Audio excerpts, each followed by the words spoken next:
오늘은 지난 시간에 이어서 안구따라 니까야 3-25 공부라는 경을 살펴보겠습니다. 우리가 공부한다고 보통 이야기하죠. 특히 우리나라 사람들이 공부를 참 좋아해가지고 어려서부터 이제 공부 이야기를 너무 많이 들었는데 무엇이 진정한 공부인가? 불교도 공부하는 종교입니다. 전에 보니까 서산대사가 쓰신 그 선가국감이라는 책에 보니까 고지학불자는 이렇게 시작을 해요. 이게 옛날부터 불교를 공부하는 사람들은 이렇게 배우는 사람들, 공부하는 사람들 이렇게 이제 글을 시작하더라고요. 이것은 불교는 신앙하는 종교가 아니라 공부하는 종교라는 것을 의미하는 것입니다. 요즘 우리는 불교를 신앙화시켜가지고 다른 종교하고 차별성이 없이 만들어놨어. 그러니까 사람들이 어떤 생각을 하느냐 하면은 그건 뭐 절에 가서 부처님한테 비나 교회 가서 하느님한테 비나 누가 더 영험한가가 문제인지. 내가 기도를 했는데 절에 가서 기도를 했더니 별로 소원 성취가 안 됐는데 성당에 가서 하니까 되대. 그러니까 하나님이 더 힘이 있다고 생각한다. 지금 불교가 그런 수준에서 부처님이 깨달음을 이야기한 게 아니거든요. 근데 우리 지금 현재 우리들의 수준은 그런 수준에서 불교를 믿는다고 다닌단 말이죠. 불교는 공부하는 종교입니다. 부처님 우리한테 어떤 공부를 해야 하는가를 가르쳐줬고 어떻게 해야 하는가를 가르쳐준 것입니다. 그래서 지금 살펴볼 이 공부라는 경은 그런 의미에서 굉장히 중요합니다. 우리가 불자로서 불교를 공부한다. 그러면 무엇을 하는 것이 불교 공부인가? 이거 알고 해야 되겠죠? 그래서 그것을 하면은 나의 삶의 보탬이 되겠으면 내가 하는 것이고 그거 해봐야 별로 쓸모가 없으면 안 하는 거죠. 판단은 우리가 할 일이로되 과연 부처님은 우리에게 어떤 공부를 하라고 가르쳤는지 그건 확실히 해야 될 것입니다. 자, 한번 읽어보겠습니다. 비구들이여 공부는 세 가지라오. 그 셋은 어떤 것인가? 그것은 계행을 향상하는 공부. 이제 이걸 한문으로 번역하신 분들이 증상계학이다 이렇게 번역을 했습니다. 마음을 향상하는 공부, 증상심학이다. 통찰지를 향상하는 공부, 증상해학이다. 그러니까 계정해 사막을 닦는 게 불교 공부입니다. 그럼 계정해 사막을 닦으면 이제 어떤 관점에서 다루느냐 하면 우리의 삶이 점점 더 수승한 계행을 행할 수 있도록 하는 게 공부예요. 또 우리의 마음이 점점 더 깊이 안정될 수 있도록 하는 게 공부고 그 다음에 지혜가 생겨서 세상사를 바르게 통찰할 수 있는 힘을 키우는 게 불교다. 그러니까 불교는 계정의 삼학을 수행하는 것입니다. 이걸 떠나서 다른 공부가 있을 수 없습니다. 그렇기 때문에 이거 안 하면서 다른 거 한다고 하면 이건 불교가 아닌 것이에요. 어떤 사람들은 계는 안 지켜도 한 소식만 하면 다 돼. 부처님은 그럴 수가 없다고 말씀하셨습니다. 말하자면 계율에 대한 실천이 없이 우리의 마음이 평정심을 얻을 수가 없는 것이고 우리의 마음이 평정심을 얻지 못한 가운데서 지혜로운 판단을 할 수가 없다는 거예요. 그러니까 결국 부처님 우리에게 가르쳐준 것은 우리가 어떠한 삶을 어떻게 살아가면서 지혜롭게 살 것인가 하는 이 삶의 방법을 가르쳤고 그걸 학습하는 걸 공부라고 하는 것입니다. 그래서 부처님께서는 우리가 해야 될 공부는 세 가지다. 하나는 계행을 향상시키고 둘은 우리의 마음을 좀 더 우리의 마음 상태를 좀 더 높은 수준 높은 마음으로 만들어야 된다는 거예요. 사람의 삶이라는 것은 마음의 수준에 따라서 결정이 돼요. 마음이 지저분한 사람은 지저분한 인생을 살 수밖에 없는 거야. 그러나 마음이 청정한 사람이 청정한 삶을 살지 않을 수가 없는 겁니다. 그런 의미에서 이걸 보고 마음 공부라 하지요. 그럼 마음 공부에서 어디다 쓰게? 이게 이제 지혜로운 생각을 일으키게 하게 하는 것이죠. 그래서 지혜라는 것은 이제 우리가 판단하는 거예요. 아, 이게 옳은 것이구나. 저게 그런 것이구나. 이건 해야 할 것이구나. 해서는 안 될 것이구나. 그러면서 이제 세상의 실상을 볼 수 있는 안목이 생기는 거예요. 그 이야기를 지금 이 경에서 우리에게 부처님이 하십니다. 비구들이여 계행을 향상하는 공부란 어떤 것인가? 비구들이여 비구는 계율을 지킨다오. 그는 별 해탈 유리를 수호하며 살아가며. 여기서 이제 별 해탈 유리라고 하는 말이 나왔는데 제가 일부러 좀 이렇게 썼어요. 왜냐하면은 본래 이제 빠띠모카 쌍화라라고 하는 말인데 여기서 별 해탈 유리라는 것은 각각 그 계목들을 이야기하는 것입니다. 그러니까 우리가 보통 5개 그러면은 살생, 투도, 사음, 망어, 음주 이 5가지죠. 이것도 별 해탈 유리예요. 각각 개별적으로 우리가 하나하나의 계율을 지킬 때마다 그 계율을 통해서 우리들은 여러 가지 번뇌로부터 벗어난다는 의미에서 해탈이라고 그래요. 그러니까 계율을 통해서 얻는 해탈을 별 해탈이라고 그래요. 각각의 계율을 통해서. 그 각각의 계율을 통해서 얻을 수 있는 계율의 실천을 별 해탈 유리라고 그러는 것입니다. 그래서 이제 보통 이 별 해탈 유리 가운데는 일반 신도들에게는 5개 또는 10개, 그리고 비구들에게는 9족개 또는 비구들은 수행자들이 갖춰야 될 계율. 그래서 이 계라는 것은 뭐 근본은 같습니다만은 실질적으로 이제 불교계에서는 일반 신자들로서 지켜야 될 계목이 있고 또 출가자들이 반드시 실천해야 될 계목들이 있어서 이런 걸 보고 모두 통틀어서 별 해탈 유리라고 하는 것입니다. 그러니까 각자 우리들이 자신의 처지에서 지켜야 될 계율을 수호하며 살아간다는 뜻입니다. 그래서 행동 규범을 갖추어서 이제 이게 별 해탈 유리를 내가 지니기로 하면 그때는 뭐가 생기냐면 내 행동의 규범이 만들어지는 거예요. 이게 이제 불교에서는 보통 우리가 철학적으로 윤리학이다. 그럼 이제 규범학이라 그래요. 규범이라는 것은 뭐냐면 나는 무엇을 하고 무엇을 하지 않겠다라고 하는 자기 행동의 절제의 범위를 이야기하는 거예요. 별해탈 유리 행동 규범이라고 한 말은 이제 아자라고 오자라인데 이것을 행동 규범이라고 내가 번역을 했는데 이걸 한문으로 번역하면 행경이라고 그래요. 행경. 말하자면 내가 살생하는 내가 여기 이제 살생을 하지 않겠다라고 내가 선을 그어 놓잖아요. 그럼 내 행동은 살생하는 그쪽 경계로는 우리의 행동이 넘어가지 않겠죠. 꽃자라라는 것은 목장 같은 거예요. 소를 키울 때 소를 아무데나 방목하면 안 되죠. 말하자면 목장에다가 목책을 안 해놓고 소를 키우면 소가 도망가 볼 수도 있고 또는 밖에서 와서 물어갈 수도 있고 그래서 이제 소들이 안전하게 편안하게 자유롭게 거닐 수 있는 것을 고자라. 고가 뭐냐면은 소란 뜻이에요. 가우고. 자라라는 것은 그들이 다니는 경계. 그래서 행경이라고 내가 이제 번역을 했는데 이것을 행동 규범이라고 제가 이제 번역을 한 겁니다. 그래서 우리들은 자기는 이런 나름대로의 행동 규범을 확실하게 세워서 살아야 돼요. 그게 없으면 어떻게 되냐면 방탕한 삶이 돼. 지멋대로 한다고. 아무 경계가 없이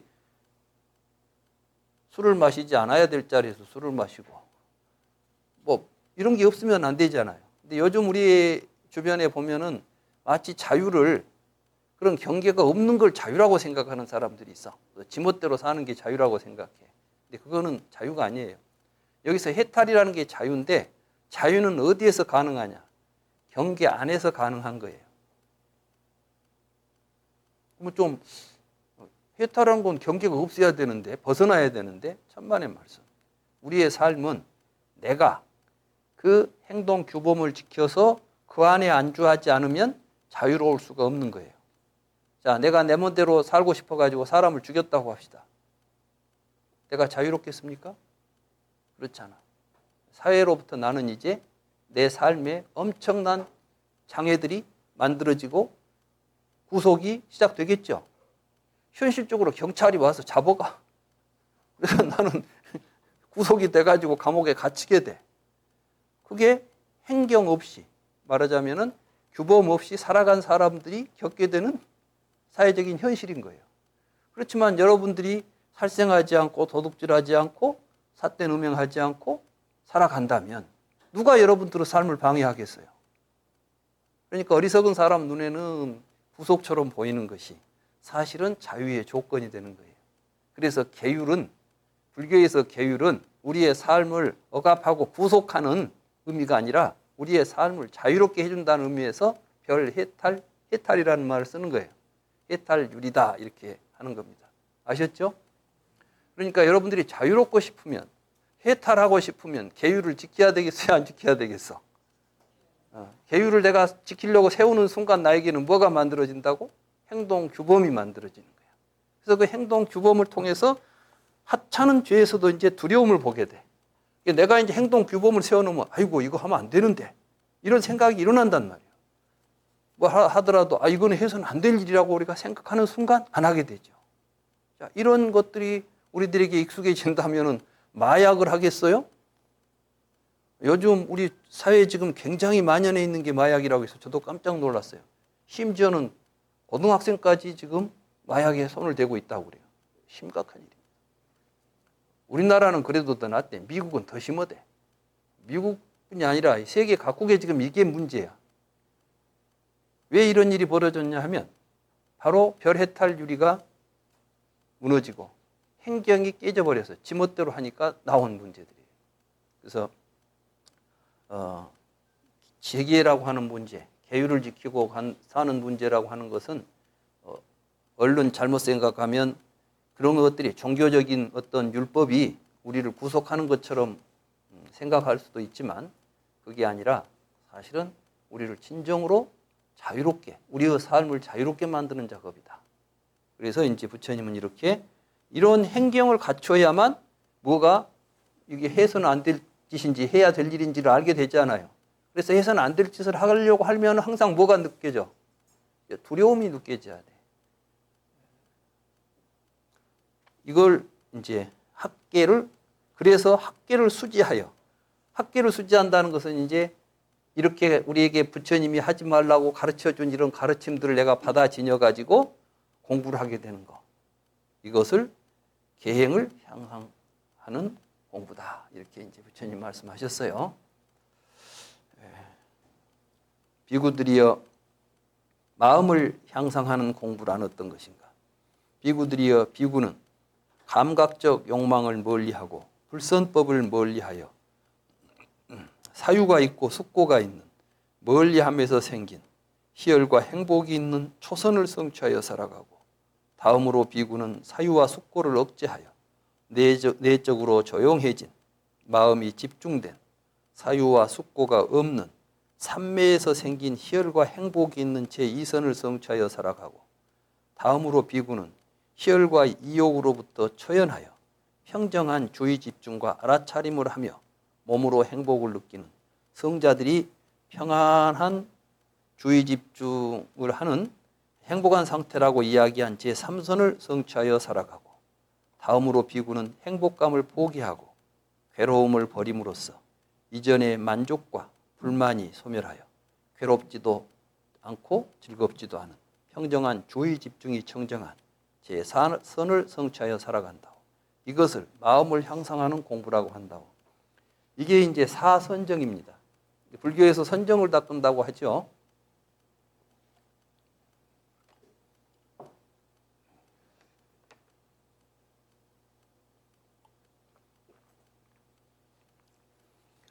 우리 주변에 이제 사선정 닦는 공부를 자꾸 그 산매에 들어가서 뭐 묘한 체험하는 이런 생각으로 자꾸 접근하다 보니까 신비 체험 쪽에 관심을 갖는 경우들이 많아요. 불교 선정 수행을. 그런데 그게 아닙니다. 처음에는 불선법을 멀리하고 감각적 욕망을 멀리하고 불선법을 멀리한다는 것이 이게 사실은 계행이에요. 계행. 이제 그러니까 계행을 향상시키는 공부하고 선정하고가 분리되어 있지 않아요. 그래서 이제 계행이 잘 이루어지면 계행에서는 뭘 하지 말라고 그랬어요? 악하고 불선한 행동을 하지 않는 거죠. 살생, 투도, 사음 이런 것 다 악하고 불선한 법이잖아요. 이것을 우리가 멀리 하게 되면 그때 어떤 일이 벌어지냐? 그럴 때 이제 사유라는 건 뭐냐면 이것은 해야 될 일이다, 안 해야 될 일이다 판단하고 하면서 이제 깊이 숙고하면서 살아가는 이러한 삶 속에서 어떤 것이 나타나냐면 예전에 없었던 희열과 기쁨을 맛보게 돼요. 그러니까 처음에는 대부분 그럽니다. 이제 기회를 받으러 가자. 그러면 나는 못 지킬 것 같아. 왠지 이제 기회를 받아버리면 그때부터는 내 삶이 내 하고 싶은 대로도 못하고 힘들 것 같아. 그래서 아직은 조금 있다. 뭐 이런 식으로 이제 하잖아요. 에이, 술도 좀 먹어야 되는데 부름지기를 받으면 어떡해. 이런다 말이에요. 근데 막상 그걸 지니고 살아보면 술 마실 때보다 술 안 마실 때 훨씬 재미가 많아. 우리가 도둑질에서 얻는 재미보다는 도둑질 안 해갖고 얻는 재미가 많다니까. 그러니까 계율을 안 지켜서 우리가 얻는 것은 즐거움이 될 수가 없어요. 결국 그것이 괴로움으로 가버려. 아무리 지금은 즐거운 것 같아도 뒤에 가면 후회스럽고 별로 만족스럽지 못한 결과가 옵니다. 그래서 이제 그걸 알게 됨으로 해서 숙고를 하는 거야. 이거 이제 판단을 해야지. 그래서 이제 초선이라고 그래, 그걸. 아직은 이제 이것이 선인지, 좋은 것인지 나쁜 것인지를 간택하면서 선택하고 그 선택의 결과가 나에게 주는 즐거움을 맛보는 것. 이것을 보고 이제 제 초선이라고 그래요. 제가 경전을 많이 읽어봤는데 초선정에 들어가기 위해서 앉아서 참선하고 있다고 뭐 초선정에 삼매에서 들어간다는 이야기는 아직 한 번도 경전에서 들어본 적이 없어. 근데 우리 주변에서는 모두 선정을 그렇게 해서 들어가려고 그래요. 그러니까 평소에는 계율도 안 지키는데 어디 선방에 가가지고 또는 어디 명상센터에 가가지고 며칠 동안 앉아 있어가지고 초선을 얻어보려고 그런다고. 뭐 얻어지겠어요, 그게? 얻었다면 그건 착각이고 망상이지. 지가 혼자 이것은 초선이다라고 지가 생각한 초선이지. 부처님이 말씀하신 초선은 뭐예요? 악불선법을 멀리하고 항상 깊이 주의 있게 사유하고 성찰해가지고 여기에서 이것은 해서는 안 될 거야 하고 가려내고 이런 삶을 통해서 우리가 얻어지게 되는 마음의 평정심, 거기서 나타나는 희열심, 이걸 보고 선정의 기쁨이라고 그러는 거예요. 그러면 이 선정을 지속적으로 하게 되면 우리의 마음이 아까 함부로 아무렇게나 살아갔던 삶으로부터 한 단계 증상된, 말하자면 향상된 마음 상태가 됐다는 것이에요. 근데 여기서 끝이 아니라는 거예요. 이 마음을 좀 더 깊이 가게 되면 이제는 선택할 필요가 없어. 왜냐하면 이제 당연하게 해야 될까 말아야 될까 망설이지도 않고 그래서 사유와 숙고가 없이 오직 선정. 그때 이제 우리의 마음이 이리저리 사유하고 이런 것들이 이루어지지 않고 평정하기 때문에 이걸 보고 정이라고 그래요. 정에 들었다고 그럽니다. 그래서 이 정생희락이라 이 제2선의 즐거움을 그럼 이제 그때는 아까보다는 훨씬 더 우리의 마음이 고양되어 있었고 안정되어 있기 때문에 거기서 또 즐거움이 일어나요. 그래서 해보면 점점 더 깊고 큰 즐거움들을 얻어가는 선정이 이제 초선, 2선, 3선인데 이 초선, 2선, 3선이 다 우리가 삶 속에서 일어나는 거예요. 따로 언제 선정에 들 때 하고 나올 때 하고 이렇게 차이가 돼서는 안 되는 거예요. 일상적인 삶 속에서 이것이 실행이 돼야 한다는 말씀이에요. 이제 그걸 안정적으로 하는 법을 배우는 것이 수행센터인 것이고 선방인 것이지, 어디 선방에 들어가서 한 번씩 체험하고 나오는, 거기 있을 때만 선정에 들고 나오면 도로묵되고, 이러한 공부는 불교 공부가 아닌 거예요. 내 마음 자체가 향상이 될 수 있도록 닦아가는 게 수행입니다. 그래서 요즘 우리가 명상 많이 하는데, 명상을 하려면 기초가 계행을 세우고, 이러이러한 것들에 대한 확실한, 나는 해서는 안 된다, 하지 않겠다라고 하는 행경을 설정하고, 그 안에서 자기 행동을 항상 절제하면 가운데에서 하나하나 우리의 마음이 향상되어가는 과정을 사선정이라고 하는 것입니다. 그렇게 하다 보면 이제 즐거운 마음에 자꾸 이제 우리들의 또 의식이 자꾸 우리의 마음은 항상 즐거운 것을 추구하게 되잖아요. 그래서 이제 거기에 대해서 약간씩 좀 더 집착이 생기는 거예요. 그래서 그것조차도 내려놓으면 제3선이라고 그래서 사라고 그래요. 이 사라고 하는 것은 이제 버릴 사자라고 쓰는데 우페카라고 하는 단어인데, 이 사는 마음이 고요해지는 거예요. 평정해져. 그래서 고락의 감정으로부터 흔들리지 않게 돼요. 이렇게 되더라도 굉장히 몸이 가벼워진다는 거예요. 이렇게 되면. 그래서 이제 선정을 닦은 사람들은 첫째, 몸으로 느끼게 돼. 내가 이제 계획을 잘 지키고 명상을 꾸준히 해서 내 마음이 선정에 들어서 고락으로부터 흔들리지 않게 되면 몸이 건강해져요. 요즘 많은 병의 원인을 스트레스라고 그러죠. 스트레스가 없어지는 거야, 사실은. 스트레스가 없어지면 우리의 마음이 편안해진과 동시에 몸이 가벼워진다고 해요. 경안이라고 그래. 몸이 편안하고 가벼워지는 상태가 되면서 마음이 더욱더 안정되고, 그걸 더 이어갈 때는 고락에 대한 감정 자체를 내가 원하지를 않아요. 이제 모든 원으로부터 벗어나요. 그러면은 즐거울 생각, 괴로울 생각, 이런 것들을 다 버린 상태를 이제 제4선이라고 그래서, 이걸 보고 이제 평정한 주의 집중. 주의 집중이라는 것은 사념처, 말하자면 내 몸에 대해서 집중하고, 이러한 수행들은 전부 어디를 근본으로 해서 이루어지냐면 사념처를 통해서 이루어져요. 초선도 그렇고 이선도 그렇고 모든 선정은 사실은 신수, 신법을 자기가 계속해서 통찰하는 가운데 일어나는 일들이에요. 그러니까 계행도 사실은 신수, 신법을 통찰하는 가운데 계행도 일어나는 거야. 내가 내 몸을 잘 통찰하고 있으면 내가 이 내 몸으로 도둑질 하려고 하는지, 내가 잘못된 일을 하려고 할 때 알아차리는 거.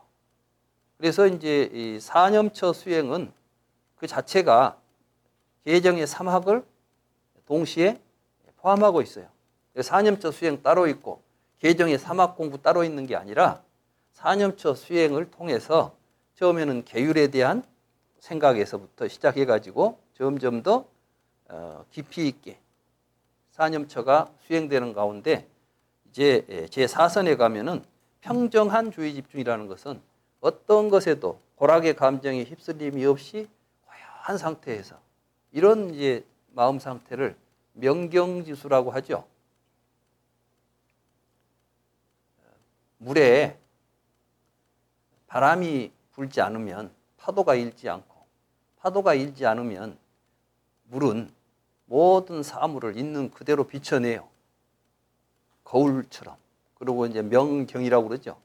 그러니까 밝은 거울처럼 멈추어 있는 물이에요. 파도가 없이 지수, 멈추어 있는 물. 이걸 이제 명경지수라고 그러죠. 이건 우리의 마음도 번뇌 망상에 의해서 흔들리고 있기 때문에 사물을, 불교적으로 말하면 다루마를 있는 그대로 보지 못해요. 여실지견을 갖지 못합니다. 그래서 이제 아까 악불선법을 멀리하고 마음에서 일어나는 잔잔한 즐거운 생각들, 또 뭐 희심, 이런 것까지도 다 고요하게 지멸해버리면 이 상태를 이제 제4선이다. 여기에서 이 마음을 가지고 비추어 보는 것을 해라고 그래요.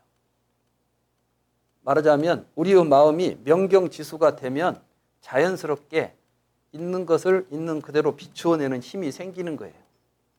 물속에는 물은 본래 모든 것들을 있는 그대로 비추어내는 거울과 같은 기능이 있음에도 불구하고 파도가 쳐버리면은 그 기능을 발휘합니까? 못합니까?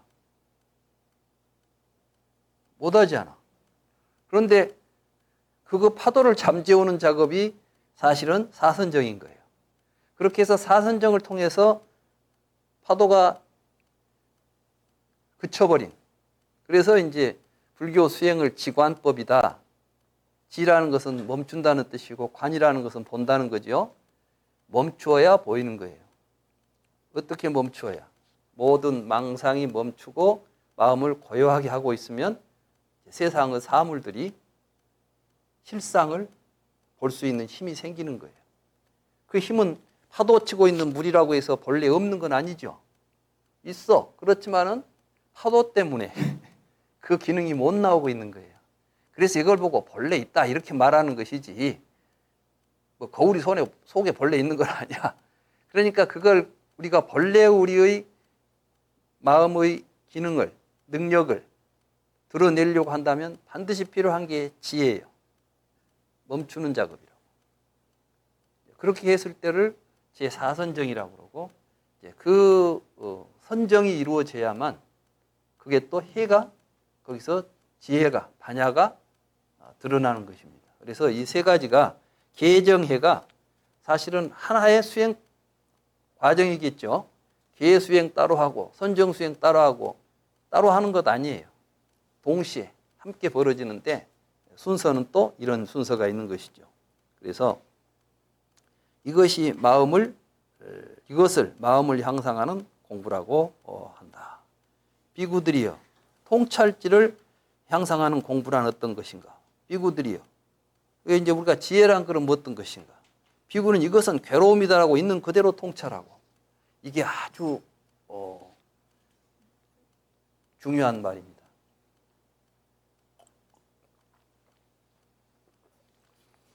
우리는 괴로움을 괴로움이라고 안 봐요. 이 말은 무슨 말이냐면 부처님은 무엇을 괴로움이라고 그랬죠? 예? 우리 오천이 괴로움이에요. 오천이 뭐냐면 여러분들이 지금 붙잡고 있는 나예요. 여러분들이 그 나를 괴로운 놈이라고 내가 괴로운 놈을 붙잡고 있구나 이렇게 생각합니까? 아니면 이 놈을 놓치면 안 된다고 아주 소중하게 생각하면서 붙잡고 앉아 있습니까? 왜 그래?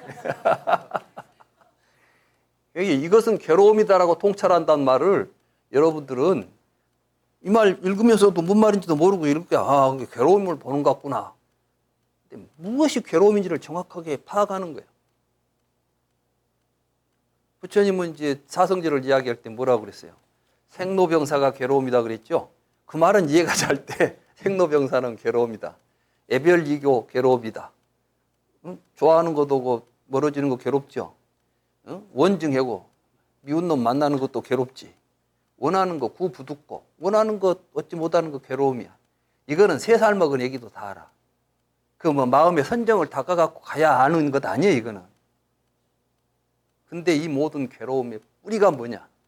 오천이야. 이렇게 이제 부처님 말씀하셨잖아요. 오천이 괴로움이다. 이게 정말 오천이 괴로움이라는 사실을 정확하게 이해하는 것이 여기서 지금 말하는 지혜예요. 그러면 내가 지금 나라고 생각하는 이 내 몸뚱아리가 괴로움이고 내 생각이 괴로움이고 모든 것을 내가 잡고 있는 이게 괴로움이라고 생각한다면 여러분들은 이게 괴롭다고 알았는데 이걸 계속 붙잡으려 하겠어요? 놓아야 되겠어?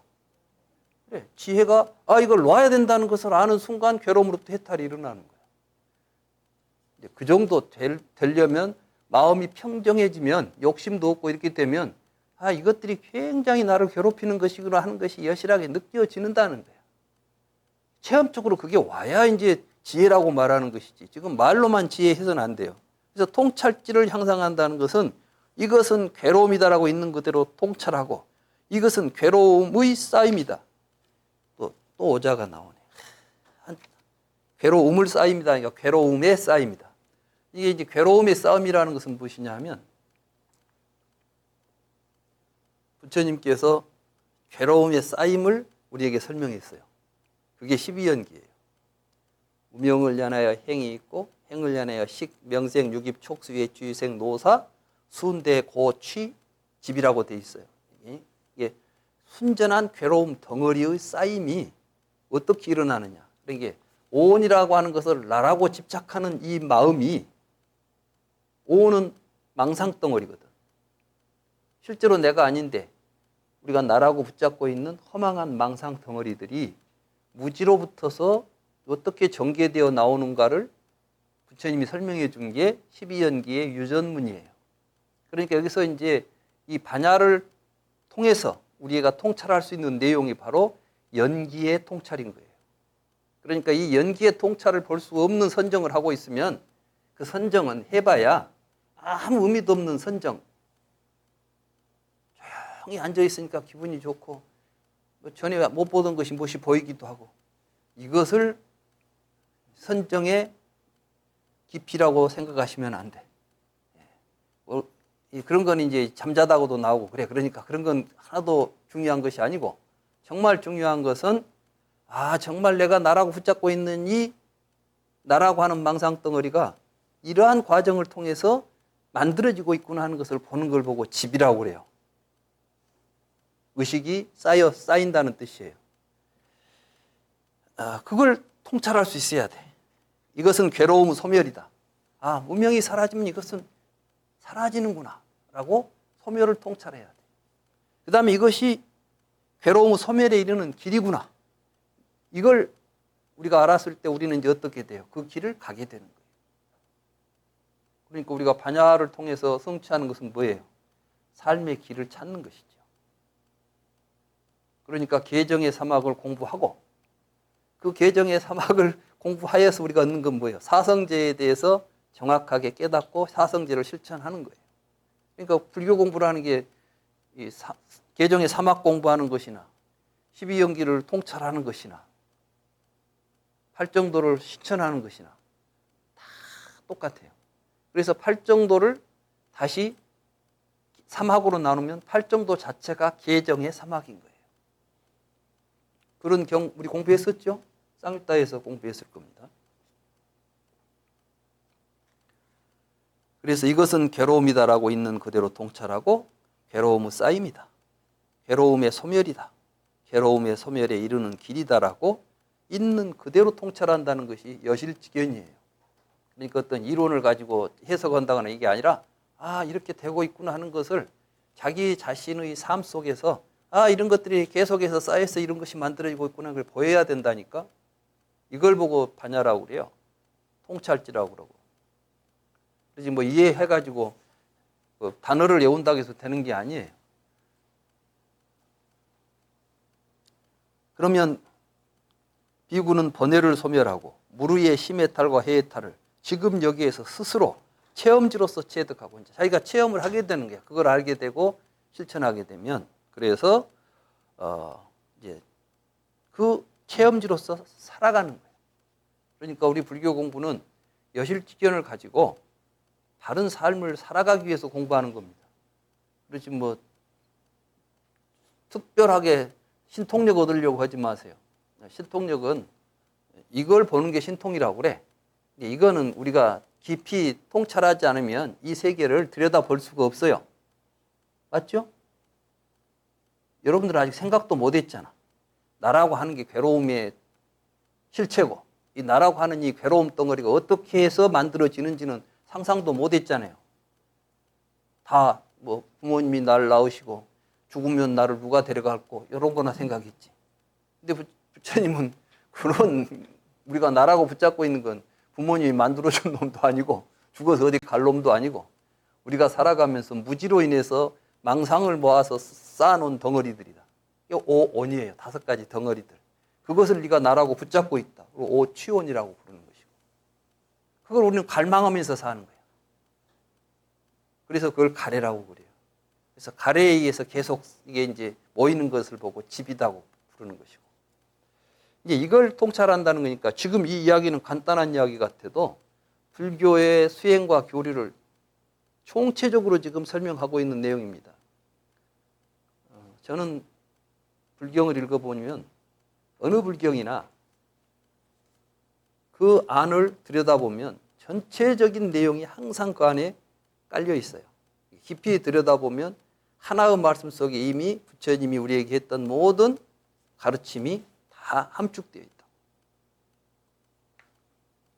그래서 심해탈이라는 것은 우리의 마음에서 모든 욕망이나 이런 것들이 사라지는 걸 심해탈이라고, 해탈이라는 것은 무지로부터 벗어나는 것, 지혜롭게 통찰할 수 있는 힘, 이걸 해탈이라고 그럽니다.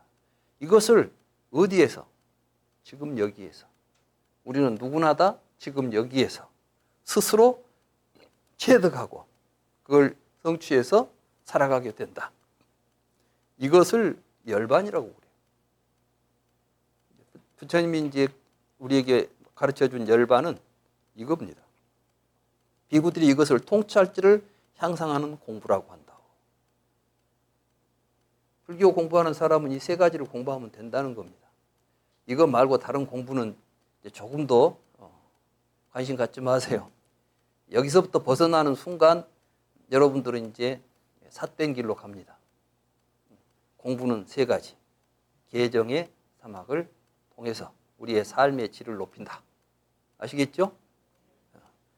그래서 이제 선정에 들어 주의 집중하여 육근을 수호하면서, 육근이라는 것은 보고 듣고 냄새 맡고 맛보고 만지고 생각하는 우리들의 삶입니다.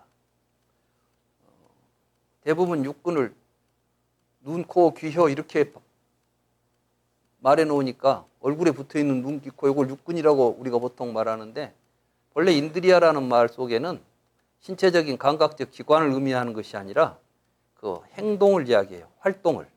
그러니까 지각 활동 가운데서 우리가 이제 눈으로 보는 시각 활동, 청각 활동, 후각 활동, 이런 여러 가지가 있겠죠. 6가지 지각 활동이 있죠. 이걸 육군이라고 그러고, 육군을 수호한다. 그 말은 뭐냐면 우리가 지각 활동을 할 때 내가 하고 있는 지각 활동을 내가 지켜보는 걸 수호라고 그래요. 그래서 이제 경에 보면은 이런 비유가 나오죠. 성에 6개의 문이 있는 거야. 6개의 문으로 뭐가 와요? 밖으로부터 뭐가 들어오죠. 사실 우리 안에 모든 정보는 눈을 통해, 눈, 귀, 코 6가지를 통해서 들어오게 돼 있잖아. 그래서 큰 문이라고 그래요. 이제 좀 철학적인 용어로 말하면은 외부로부터 정보가 안으로 유입되는 통로인 거예요. 여기에 이제 은유적이고 비유적이니까 그렇게 들어야 되는데, 성문에 6개의 문이 있는데, 옛날에 성문에는 다 문지기들이 있죠. 문지기가 태만하고 있으면 그리 누가 들어오겠어? 도적들이 들어와. 그래가지고 성 안을 어지럽힐 거 아니에요. 그러면 이제 도적이 못 들어오게 막아야 되잖아. 그래서 문 만들어 놓은 거 아니야. 이게 성문에는 이제 문을 지켜야 돼. 그게 바로 주의 집중, 말하자면 사념처, 염처 수행인 거예요. 그래서 이제 사념처 수행의 첫 출발은 육군 수호부터 시작한다. 그래서 불교 수행의 핵심은 항상 지각 활동을 할 때 지켜보기예요. 내가 이걸 보는데 저걸 보고 나서 내 마음이 어떻게 움직이는가를 봐야 돼. 저걸 보는 순간 욕심이 팍 생겼다. 그러면 벌써 욕심이라는 놈이 지금 성문 안으로 뛰어 들어오고 있는 거야. 그러면 그대로 방치해야 되겠어요? 막아야 되겠어요? 안 돼. 너 그거 탁 막아내는 거야. 이걸 막는 순간 내 마음은 편안해져. 근데 그놈을 수용하는 순간 그놈들이 하는 대로 쫓아다녀야 돼. 이제 인생 망치는 거야. 사실이 아니에요, 이거. 부처님은 이론 이야기 안 해. 해보면 알 일이야. 여러분들이 어떤 것을 보고 욕심났다. 그래가지고 속아 넘어간 게 한두 번이에요. 쉽게는 백화점에 가가지고 막 이건 좋은 것이다 사라 하니까 덜렁 사다 갖고 왔어. 욕심이 나서 집에 갖고 와서 보니까 아무데도 쓸모가 없어. 아, 이게 참 내가 이걸 왜 갖다 갖고 왔는가. 벌써 그때 헷가닥 하는 순간, 못 지키는 순간 우리는 계속 후회할 일이 쌓이는 거예요. 그렇게 이제 그래서 불교 수행 공부는 어디 꼭 어디 갈 필요가 없어요. 가장 중요한 것은 육군, 보고, 듣고, 냄새 맡고, 맛보고, 만지고, 생각할 때 지켜봐야 돼. 그걸 놓치는 순간 이제 우리는 괴로움을 받아들이는 것이 되는 거예요. 그래서 주의 집중해서 육군을 수호하면서 용맹스럽게 정진하는 수행자가, 이때는 상당히 용기가 또 필요해요. 사실 그렇습니다. 수행하는데 무슨 용맹정진이 있냐. 우리 주변에 보면 용맹정진 그러면은 막 잠 안 자고 하는 걸 용맹정진인 줄 알아. 근데 용맹정진은 뭐냐면 과감하게 결단하는 거야. 사실 욕심 끊기가 얼마나 어려워요. 그래요, 그러네요. 보통 용기가 없이는 욕심 안 끊어집니다. 정말 매정하게 끊어야 돼. 속에서 일어나는 어떤 쾌락에 대한 이런 것들을 쫓아다니기 시작하면 정신없어. 죽을 때까지 거기를 가려고 그래. 다른 생각 안 해요. 거기에 매여버려. 그걸 끊어내는 걸 보고 용맹이라고 그래요. 정진이라는 것은 뭐냐면 계속 이어가는 거예요. 정진이라는 것은 끊이지 않는 걸 정진이라고 그래요. 그러니까 용맹정진한다는 것은 내가 대단한 각오를 가지고 이걸 지속적으로 수행해 나가는 삶을 용맹정진이라고 합니다. 그래서 용맹정진하는 수행자가 개의 향상, 마음의 향상, 통찰지의 향상을 닦아가면, 개정의 사막을 닦으면 이전에도 이웃처럼 그렇게, 이웃처럼 이전에도 그렇게, 아래처럼 위에도 그렇게, 위도 그렇게, 위처럼 아래도 그렇게, 낮처럼 밤에도 그렇게, 밤처럼 낮에도 그렇게. 이게 뭐냐면 여일하게. 여일하게. 이 표현을 지금 이렇게 멋지게 표현한 거예요. 여일하게. 무량한 삼매로 사방을 제압하라. 이런 걸 보고 이제 무량삼매라고 그래요. 그러니까 우리 마음이 이제 항상 이런 용맹정진하는 가운데 개정의 사막을 닫게 되면은 이 삼매가 한량없는 삼배로, 사방이라는 것은 내 주변의 모든 것을 다, 모든 것으로부터 내 마음을 안정시키는 작업이 이제 사방을 제압하는 거예요. 밖에서부터 무엇이 있어도, 어떤 일이 벌어져도 내 마음이 항상 선정을 잃지 않는 걸, 이제 무량한 삼매로 사방을 제압한다. 그러면 그것을 학계 또는 청정한 수행이라고 말한다네. 그러니까 우리가 불교를 수행한다, 청정한 수행자다, 이렇게 말하는 것은 바로 이렇게 우리들이 선정에 들어서, 선정이 든다는 것은 다른 말로 하면 육군을 수호하고 주의 집중을 잃지 않는 걸 말하는 것입니다.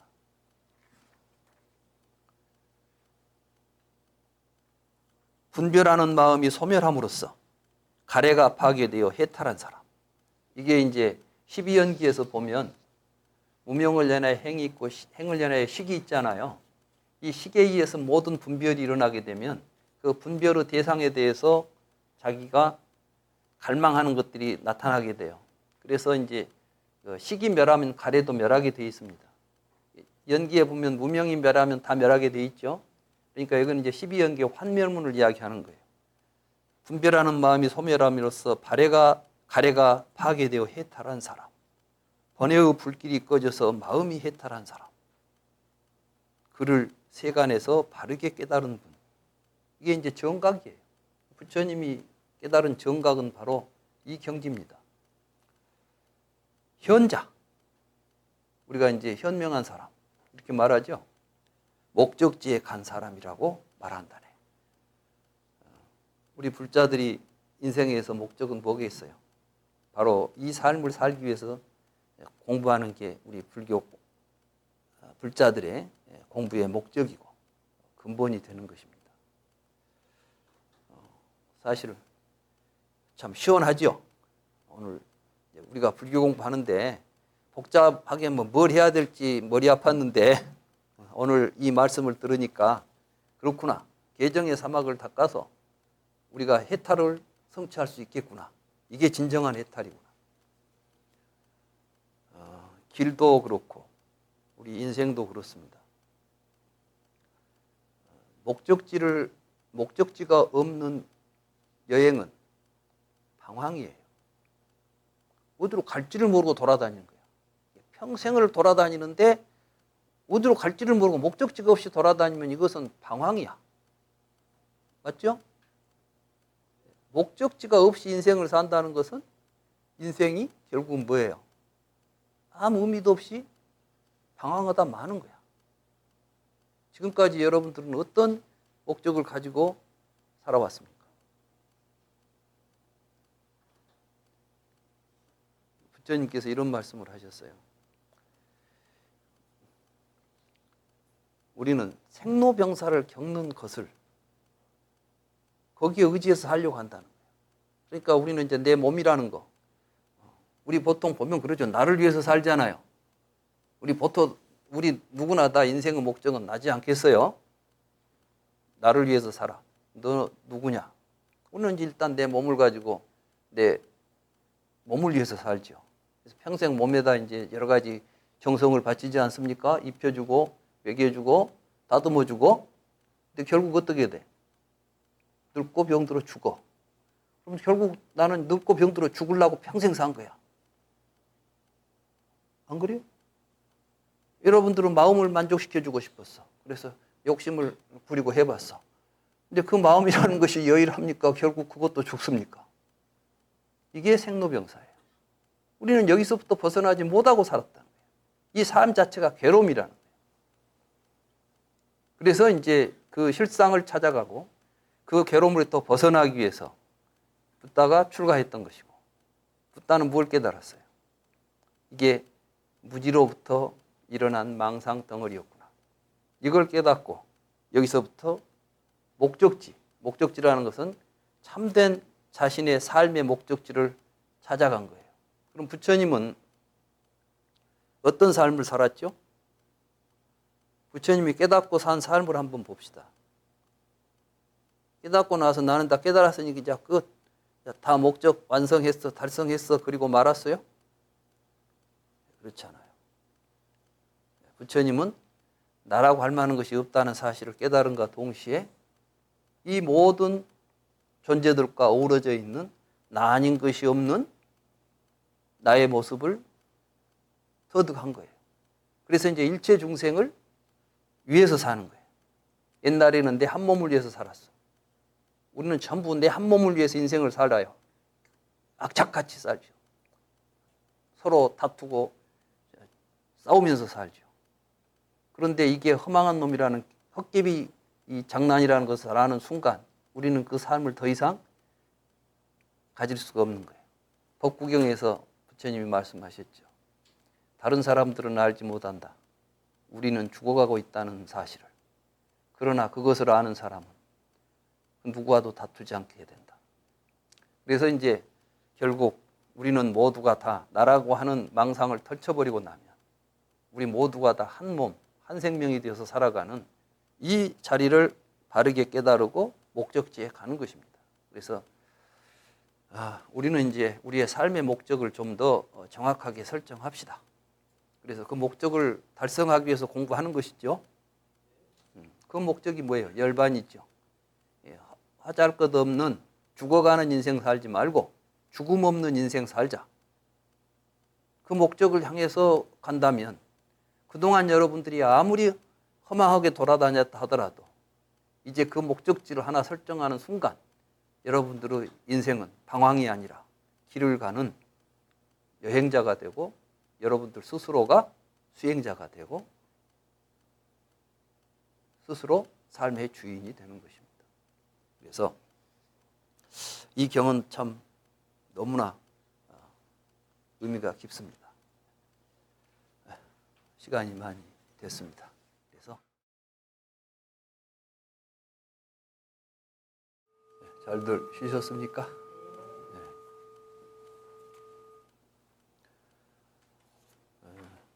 불교 공부는 자기의 삶을 바르게 세워서 안정되고 편안한 마음으로 실상을 보고 살아가는 바른 삶을 지향합니다.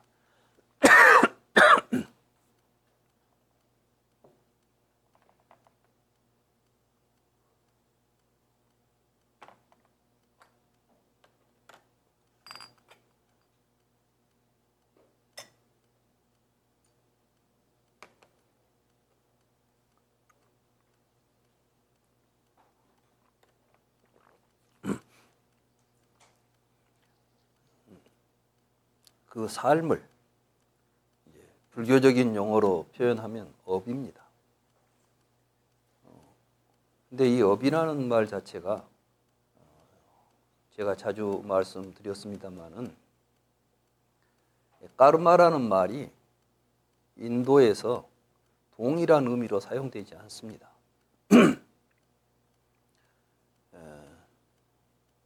본래 브라만교에서 까르마는 제사를 모시는 행위를 의미해요.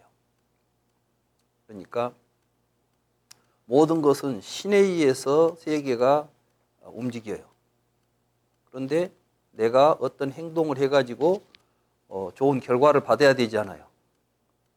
내가 지금 올해 농사를 지었는데 내년에 풍년이 들었으면 좋겠어. 그럼 어떻게 해야 되겠어요? 농사 짓는 신한테, 농사를 관장하는 신한테 부탁을 해야 될 거 아닙니까? 어떤 식으로 부탁을 하냐면은 제사를 통해서 신하고 소통을 하는 거예요. 그 소통을 해주는 대리자가 누구예요? 바라문들이에요. 바라문들. 그러니까 이제 바라문이 제사를 지내주는데 그때 제사 지내는 행위가 까르마예요. 그래서 그 까르마가 정당하게 실행이 되면, 그래서 갈마라는 말로, 불교에서도 그것이 이제 갈마라는 말로 번역이 돼요, 한자로는. 그래서 불교에서 행하는 의식을 갈마라고 그래요. 수계 갈마, 개를 이제 수계식 하는 것도 수계 갈마라는 말을 써. 그러니까 갈마라는 것이 원래 인도에서는 제례를 의미했던 것이요. 그리고 이 제사를 지내면은 거기에 반드시 보답이 있다. 이게 인과응보예요. 그래서 이제 업이 인이 되고 과가 보가 되는 업보의 인과 이론이 처음 브라만교에서는 까르마 이론이었던 것이죠.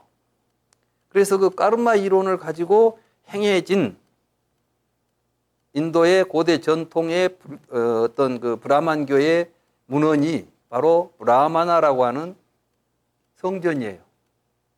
힌두교 베다 가운데. 우파니샤드에 오게 되면은 그 제사 의식보다도 진실의 의미, 이게 좀 더 철학적인 의미로 들어가게 됩니다.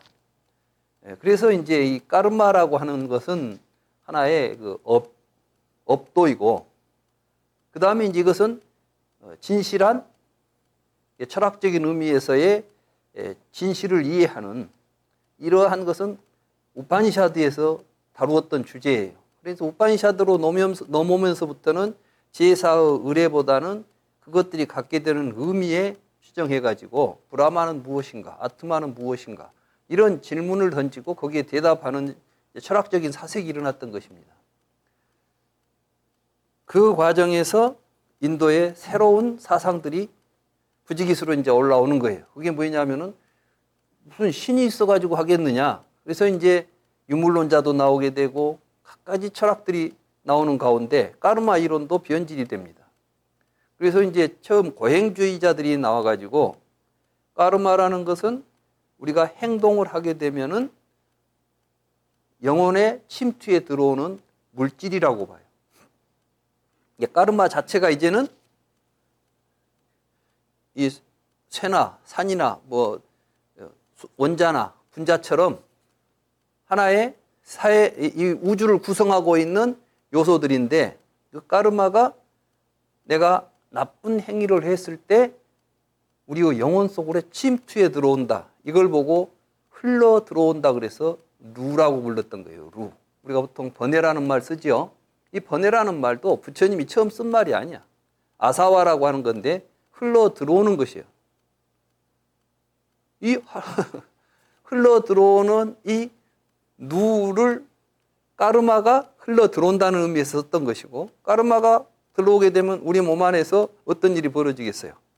이제 이 까르마 때문에 밖에 있는 영혼 아닌 물질들을 끌어모아가지고 몸을 만들어. 그럼 여러분들은 지금 몸이 있죠? 몸이 있다는 것은 여러분 안에 까르마가 있다는 것을 의미해. 순수한 영혼만 있으면은 몸이 다 떨어져 나가야 되겠죠? 몸이 없어야 될 거 아니에요? 이 경지를 깨왈라라고 그래요. 그래서 이제 깨왈라라는 것이 또 불교 부처님도 깨왈라라는 말을 써. 왜 쓰냐면 그 당시 사람들이 쓰던 용어니까 쓰는 거예요. 우리는 불경에서 부처님이 쓰는 용어들이 불교적으로 어떻게 변용되어서 쓰는가를 이해해야 되는데 그걸 모르고 있으면은 부처님도 업소를 이야기하고 자이나교에서도 업이 이야기가 되고 브라만교에서도 업이 이야기가 되니까 인도에는 업설이 있었구나. 부처님이 업소를 받아들였구나. 이런 식으로 쓰는 거야. 지금 대부분 보면은 부처님이 업소를 받아들여가지고 업보설을 만들었고 그 업보설을 받아들이다 보니까 윤회설로 갔다. 이것이 상식처럼 되어 있어요. 학계의 상식이야. 전혀 그렇잖아요. 부처님은 까르마란 말을 썼지만 자이나교에서 쓰는 까르마도 브라만교에서 쓰는 까르마도 각기 다른 의미가 있듯이 부처님이 사용한 까르마도 전혀 다른 의미로 사용하고 다른 의미로 쓰인다는 사실을 알고 불교를 이해해야 된다는 것이죠. 그 차이를 모르고 있으면 자꾸 헷갈리는 거야. 그럼 이제 자이나교의 까르마는 뭐냐면 수적으로 셀 수 있는 양적인 것이에요. 다시 말해서 내가 살생을 했다 그러면은 까르마가 100개가 들어온다. 내가 거짓말하면 10개가 들어온다. 이런 식으로 해서 까르마가 우리 영혼 안에 들어오게 되면 그 까르마는 밖으로 나가려면 우리한테 고통을 줘야만 나가게 돼 있어. 그러니까 까르마가 내 안에 있는 한은 언젠가 이놈이 나에게 고통을 줄 거라고 생각하는 거예요. 그러니까 까르마는 긍정적이에요, 부정적이에요? 아주 부정적이야. 왜냐하면 이거는 절대 있으면 안 될 놈이 들어와 있는 거지. 지금 나 아닌 거에 들어와 있어. 그러니까 이놈을 쫓아내야 돼. 근데 그럼 쫓아내려면 어떻게 해야 된다고요? 그래. 괴로움을 겪으면 나가게 돼 있으니까 내가 까르마가 100개가 들어왔으면 그 100개에 상응하는 고통을 겪으면 까르마는 나가게 돼 있다는 거야. 아시겠어요? 아주 쉽죠? 이해가 잘 되잖아. 그 다음에 이제 그러면 이제 또 다 없애면 좋은데 들어와 이게 또 계속. 안 들어오게 막아야 돼. 안 들어오게 막기 위해서 무엇을 하느냐. 이게 계행이에요. 살생하거나 도둑질하거나 이럴 때 들어온다는 거야. 그러니까 나쁜 짓을 하면 까르마가 들어오니까 나쁜 짓 하지 말라 그래서 5가지 안 하겠다는 서원을 세워. 이게 이제 5대 서예요. 이 자이나교에서 이야기하는 5가지 서원이라고. 이게 뭐냐면은 첫째는 살생하지 않겠다. 도둑질하지 않겠다. 삿된 음행하지 않겠다. 거짓말하지 않겠다. 마지막에는 소유하지 않겠다. 무소유. 이 5가지를 이제 지키고 있으면 까르마가 안 들어옵니다. 근데 전생에서부터 이미 내가 넘어올 때 전생의 업을 갖고 나오는 거야. 누가 이제 묻지 않겠어. 왜 이놈이 태어나는데 처음부터 업도 지읒도 안 했는데 어머니 몸에서 태어날 때부터 몸뚱아리가 있습니까? 전생에 까르마가 지금 안 없어져 가지고 윤회하는 거지. 그들이 말하는 윤회는 까르마 때문에 일어나는 거예요. 그래서 까르마가 없어져 버리면 그때는 윤회 하겠어 안 하겠어? 까르마는 영원히 몸을 바꾸는 작업이라고. 그러니까 업이 남아있는 한은 또 몸을 받아야 돼. 어디서 많이 들어본 이야기 있죠. 이제 불교 윤회설을 이렇게 설명하는 이론들이 또 나오는 거야, 이제 불교 속에. 근데 사실은 불경 속에는 이런 이야기 없잖아요. 여러분 지금까지 그런 이야기 들어보셨어요? 우리 이제 거의 다 봤어요, 불경. 실제로 부처님이 설하신 말씀은 우리가 거의 다 읽어봤는데 이런 내용 안 나왔잖아요. 근데 우리가 이해하고 있는 것은 마치 업에 의해서 윤회가 일어난다는 것처럼 보지 않아. 그래서 이제 막고 품자, 품어내자. 이게 이제 까르마 제거 원리야. 그래서 고행주의라는 수행법을 택하게 됩니다. 이왕에 당할 괴로움 빨리 당해가지고 해탈 빨리 하자는 거지. 그래서 해탈이 이루어지면 뭐가 되느냐. 모든 까르마가 소멸되는 순간 지바가 아지바로부터 벗어나요. 아지바라는 게 영혼 아닌 것으로부터, 물질로부터 영혼이 벗어나는 것이 해탈이고 열반인 것이죠. 이해가 참 쉽고 매우 수학적이잖아요. 인도 사람들이 수학을 잘해. 그러니까 뭘 이렇게 수학적으로 잘 해놓으면 이해가 쉽게 된다고. 그래서 우리도 명쾌하지 않아요.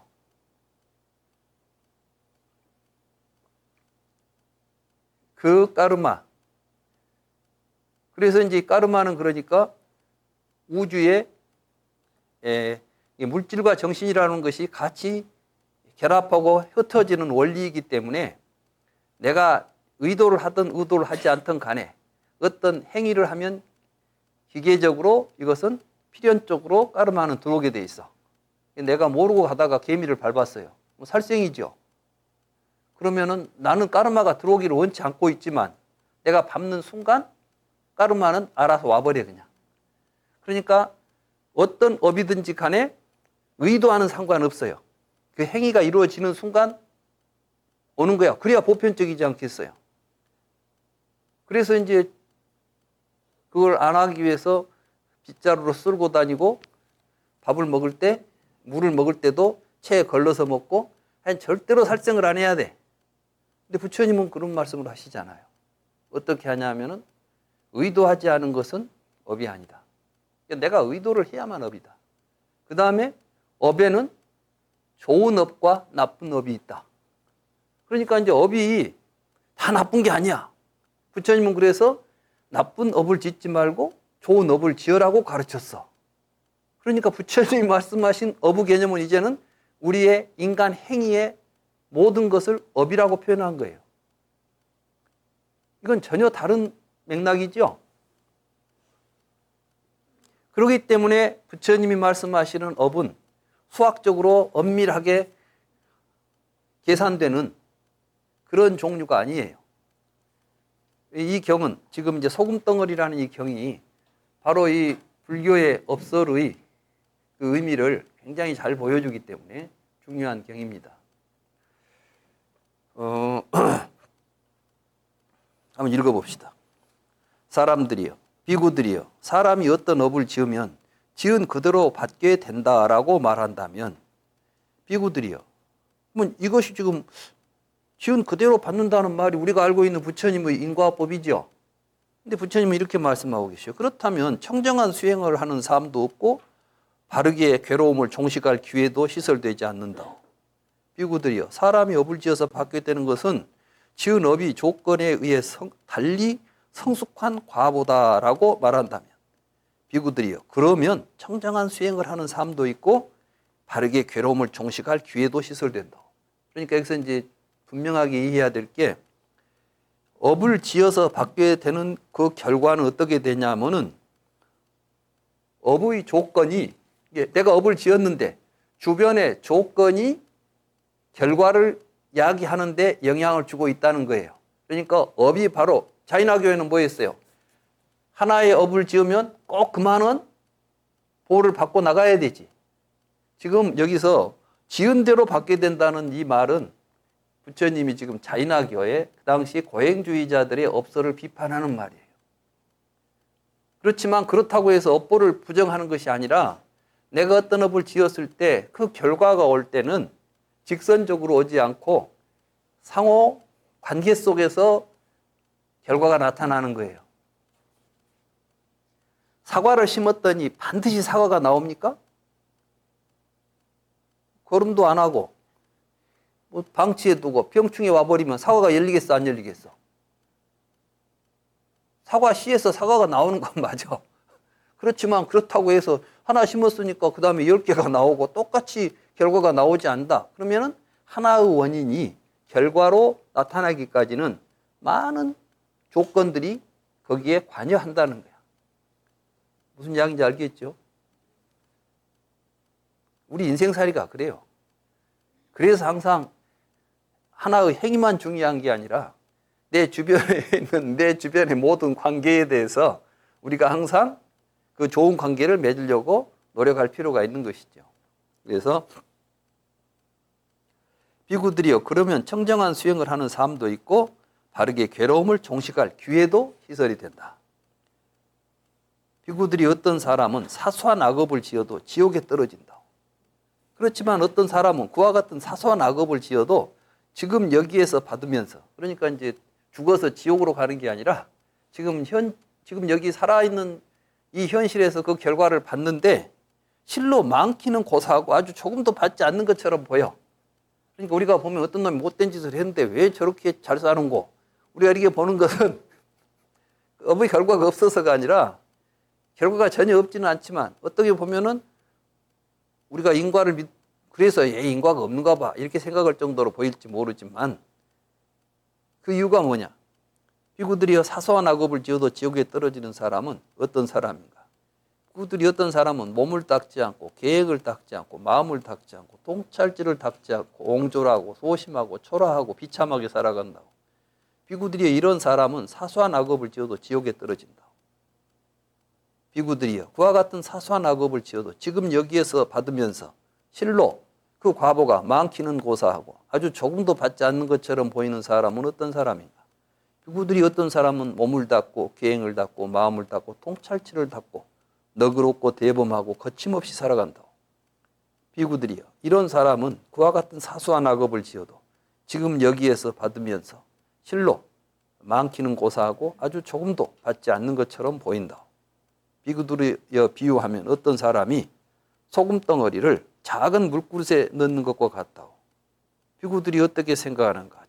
그 작은 물그릇의 물은 소금덩어리 때문에 짜서 마실 수가 없지 않겠는가? 그렇습니다. 세존이시여. 그 원인은 무엇인가? 세존이시여. 그것은 물그릇의 물이 적기 때문입니다. 그 소금덩어리 때문에 물이 짜져서 마실 수가 없게 된 것입니다. 비구들이여 비유하면 어떤 사람이 소금덩어리를 많은 물이 흐르는 겐지스강에 넣는 것과 같다고. 비구들이 어떻게 생각하는가? 많은 물이 흐르는 겐지스강의 물이 그 작은 소금덩어리 때문에 짜서 마실 수 없겠는가? 그렇지 않습니다. 세존이시여. 그 원인은 무엇인가? 세존이시여 그것은 겐지스강은 물이 많기 때문입니다. 그 소금덩어리 때문에 겐지스강은 물이 마실 수 없이 짜게 되지는 않습니다. 비구들이여 바로 이와 같이 어떤 사람은 사소한 악업을 지어도 지옥에 떨어지지만 어떤 사람은 그와 같은 사소한 악업을 지어도 지금 여기에서 받으면서 실로 많기는 고사하고 아주 조금도 받지 않는 것처럼 보인다. 바로 이제 우리가 수행을 많이 하고 바른 삶을 사는 가운데 약간씩 실수하는 것은 용납이 될 수는 없죠. 전혀 그렇지만은 공덕이 많으면 그만큼 희석이 된다는 이야기죠.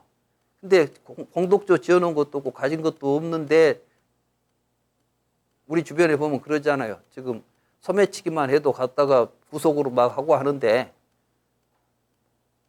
아마 큰 기업에서는 뭐 하다가 보면은 조금씩 뭐가 한다고 해서 그건 거들떠보지도 않아.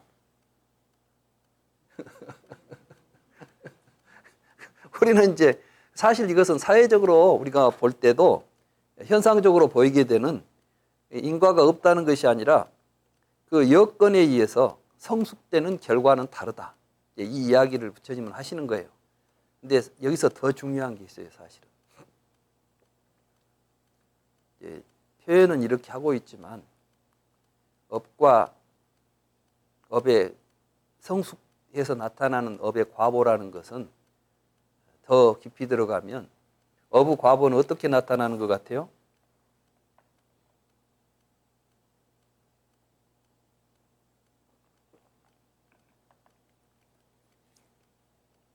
업의 과보는 마음으로 형성됩니다.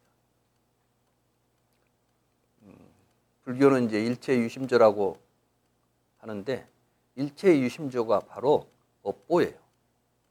그러니까 우리의 마음이라고 부르는 것은 내가 지은 업에 의해서 형성된 것이에요. 우리의 삶이 우리의 마음을 형성하고 우리의 마음이 또 업을 짓게 됩니다. 업과 마음의 관계는 서로 이렇게 상호 인과적이에요. 내가 거짓말을 한 번 하고 두 번 하면 뒤에 가면 거짓말하는 마음이 만들어지겠죠. 거짓말하는 마음을 갖고 있으면 다음에 거짓말이 저절로 나오지 않겠어요. 그러면 더욱 거짓말을 잘하게 돼. 이게 업보예요. 불교에서 근본적인 업보. 근데 이제 이 이야기는 그런 것을 기본에 깔고 사람들한테 여기까지 깊은 이야기는 지금 안 해요. 근데 내가 많은 수행을 하다가 어쩌다가 잘못된 생각을 일으켰다 할지라도 그 사람이 그것 때문에 계속해서 그 나쁜 짓을 계속 하면서 못된 짓을 하고 다음 생에까지 가서 못된 짓을 넘고 되지는 않아. 그렇지만은 마음도 닦지 않은 사람이 조금씩 이런 짓을 하게 되면 굉장히 큰 그런 형태로 나타나게 되고 또 그 과보도 크게 받게 된다. 이런 이야기라는 것을 알아야 됩니다. 이게 이제 대승불교의 유식사상의 핵심이에요. 유식에서는 아리아식이라는 것을 설명할 때 업보식이라고 그래요. 선악업의 과보가 모여 있다는 거야. 그래서 그 과보가 모여 있기 때문에 장식, 창고, 모여 있다. 장식이라고도 부르고. 그래서 이제 이것을 그 과정을 이제 현행훈 종자라고 해요. 내가 지금 하고 있는 행동들이 씨앗이 돼 가지고 종자를 만들게 되고 종자생 현행이다. 그 종자가 다시 드러나서 행동으로 발현되는 것이다. 이 과정의 반복 속에서 우리는 우리의 자아라고 하는 것들이 이제 그 과정 속에서 자아성들이 구체화되는 거예요. 그러니까 내가 만약에 좋은 선업을 통해서 내 마음이 선량하게 돼 있다고 한다면 잠깐 하찮은 잘못 때문에 그게 큰 상처를 입지는 않지만 조금도 선행을 하지도 못한 것이 거기다가 또 악행을 저질러 버리면 얼마나 크게 그 사람의 삶에 영향을 미치겠는가. 이것을 이제 소금의 비유로 지금 이렇게 이야기한 것입니다. 이 이야기를 가지고 또 이제 그러면 지금 뭐 갑부들은 다 이 전생에 업을 많이 지어가지고 지금 조금씩 도둑질해도 괜찮단 말입니까? 이렇게 해버리면 난 잘 모르겠어. 그런 이야기는 내가 지금 그리고 또 솔직히 부처님이 말씀하시는 복이 많다는 것이 돈 많은 갑부가 그 사람이 복이 많은지도 모르겠어. 나는 내가 볼 때 돈 많은 갑부들이 복이 많은 사람이라고 나는 안 봐요. 왜냐하면 보니까 전부 다 힘들더라고. 돈은 많지만 삶을 보고 있으면 고달프더라고. 모르겠어. 그 사람들이 보면 어떻게 볼지 모르지만 내가 볼 때는 나보다 훨씬 괴로울 것 같아. 왜냐하면 나는 돈 관리하려고 걱정은 않거든. 그리고 뭐 숨기려고 걱정할 것이 없거든. 나는 내 삶에 있어서 조금 더 거리낌이 없거든. 누가 나보고 오라가라 말도 않거든. 근데 보니까 요즘도 뭐 누구 오라가라 하니까 복잡하고 막 이러더라고. 그러면 삶이 나보다 훨씬 더 얽혀 있잖아요. 진짜 복이 뭐인 줄 알아야 돼. 우리는 이제 복은 우리들은 눈으로 복을 가름하면 안 돼요. 부처님이 딱 보고 있을 때 이 사람이 복인이다는 것도 하고 좋은 업을 지어서 선업을 쌓아서 복인이다는 거 하고 우리 눈하고는 틀린 거야. 우리는 자본주의에 있다 보니까 돈 즉 복이라고 봐버리는 거야. 그냥 돈 즉 복. 근데 부처님은 돈 즉 화라고 보거든. 아시겠어요? 부처님 그렇게 말씀하셨어요. 어느 날 길을 가다가 이 어마무시한 보석 덩어리를 본 거야. 보물 상자를. 그 안에 보니까 막 다이아몬드, 비치 이런 게 꽉 차 있어. 아난을 불러가지고 아난다야. 여기 무서운 독사가 있으니까 와서 봐라. 아난다 와서 보니까 독사가 아니라 진귀한 보물 상자거든. 근데 아난다는 눈치를 챘지. 저거 잘못 잡으면 물리면 죽는다. 그래가지고 아이고 정말 무섭습니다. 그러고 가버렸어. 근데 뒤에 어떤 장사꾼이 따라오다 보니까 뭐 두 중이 지나가면서 뭐라 하는데 뭐 무서운 독사가 있다고 하니까 얼마나 무서운 걸 가서 보니까 독사는커녕 엄청난 보석 덩어리가 있거든. 이게 웬 행전이 알고 집어갔어요. 이게 이제 임금님 창고를 턴 도둑놈이 가다 흘리고 간 거였어. 임금이 이제 왕이 보물을 찾으려고 수소문하다 보니까 어디서 이걸 팔고 다닌 놈이 있는 거야. 가서 보니까 그 상인이야. 잡아다가 이제 어쩌겠어. 죽을 고생을 했지. 그러면서 하는 것이 야 이게 정말 무서운 독사였구나. 잘못 잡으면 당하는 거 이게. 우리는 그걸 모르고 그거 잡으려고 평생 헛고생하다가 죽을 때는 가져가지도 못할 것. 그게 무슨 복이겠어요. 부처님이 말씀하시는 여기서 말하는 이 공덕을 많이 지은 사람은 여러분이 생각하는 돈 많은 사람이 아니올시다.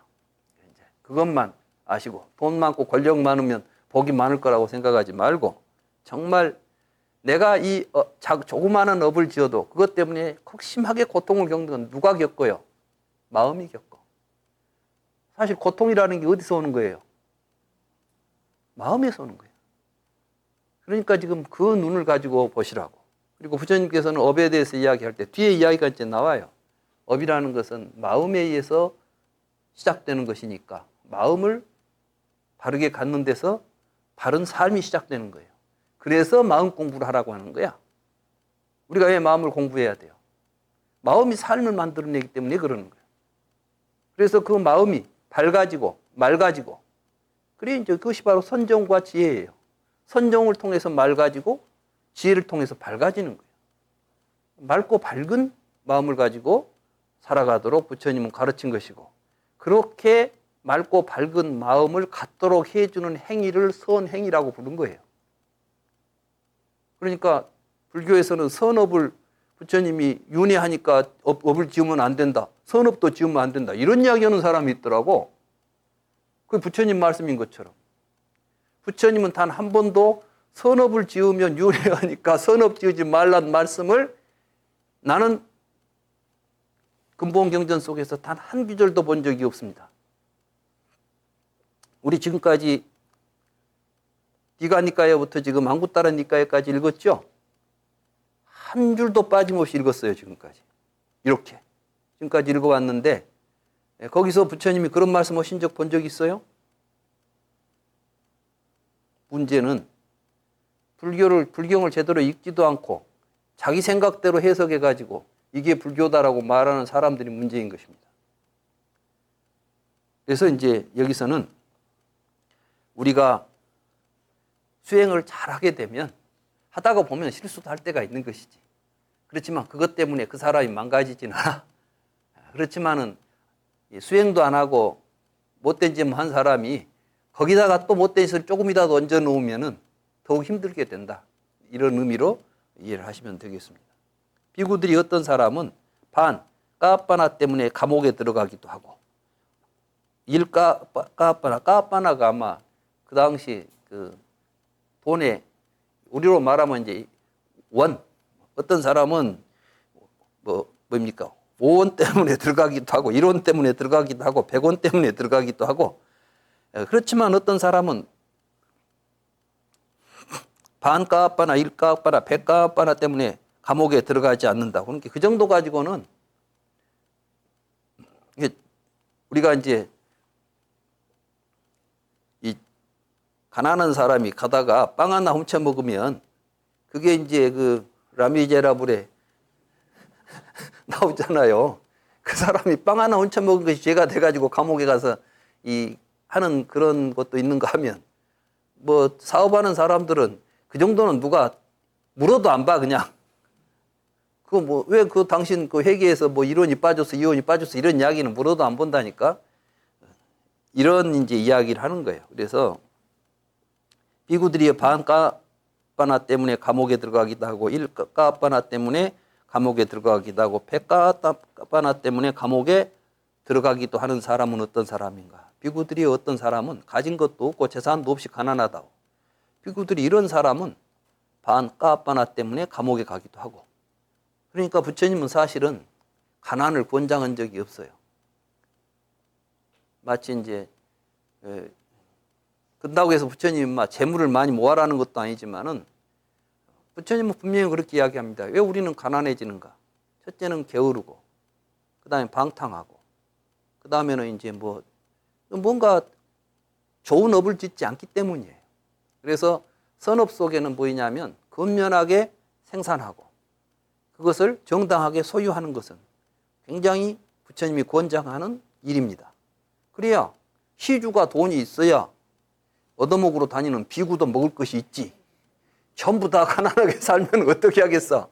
그러나 이제 비구한테는 절대로 소유하지 말라고 그랬어요.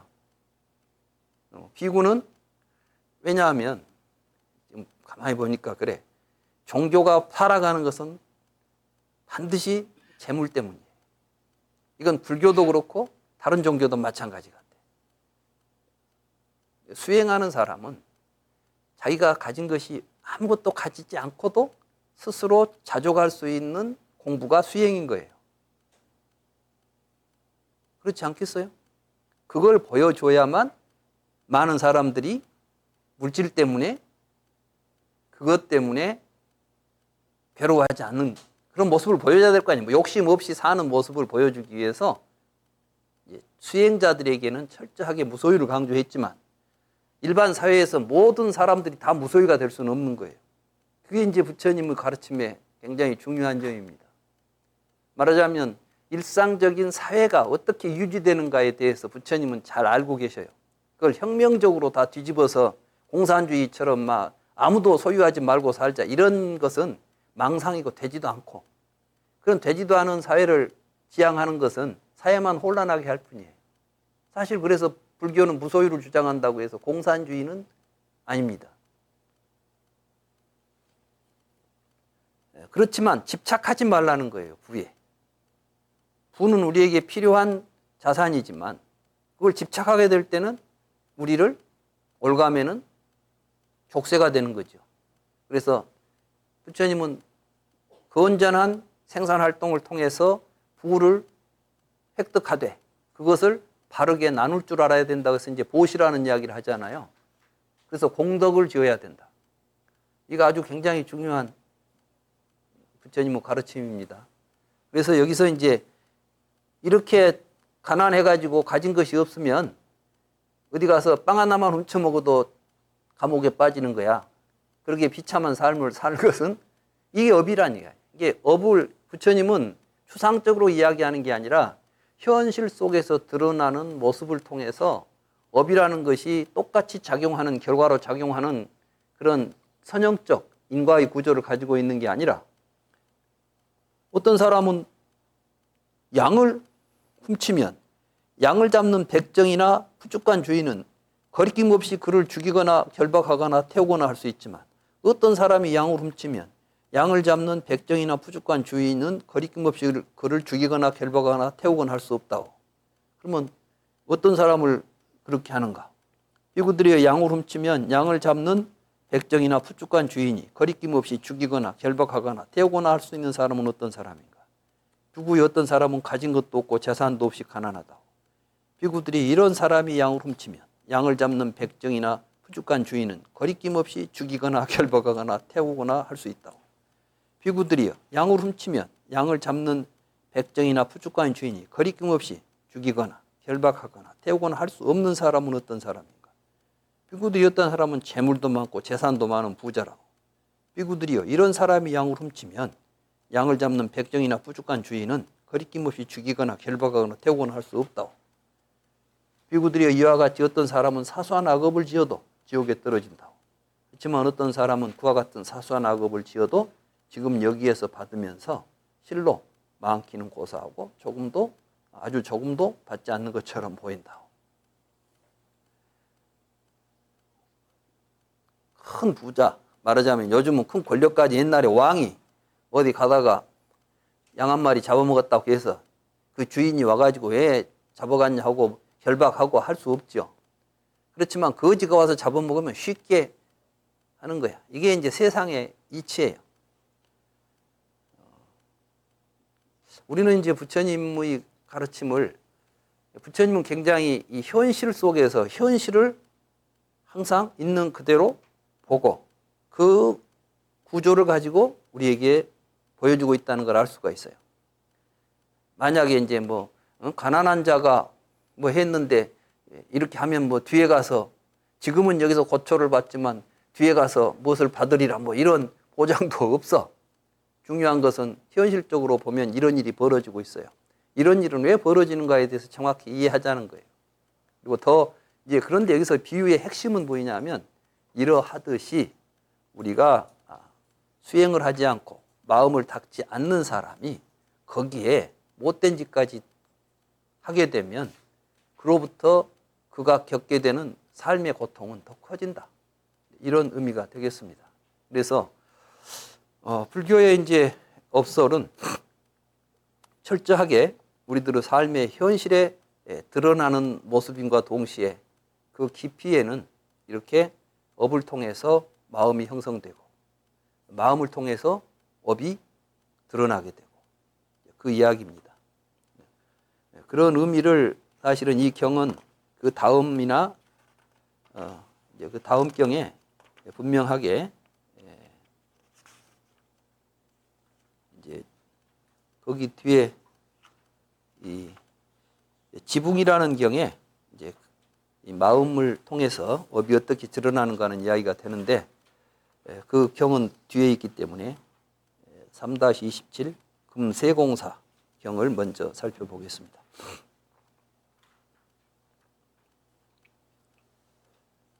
비구들이여 황금에는 흙, 모래, 자갈, 돌 같은 거친 불순물들이 있다오.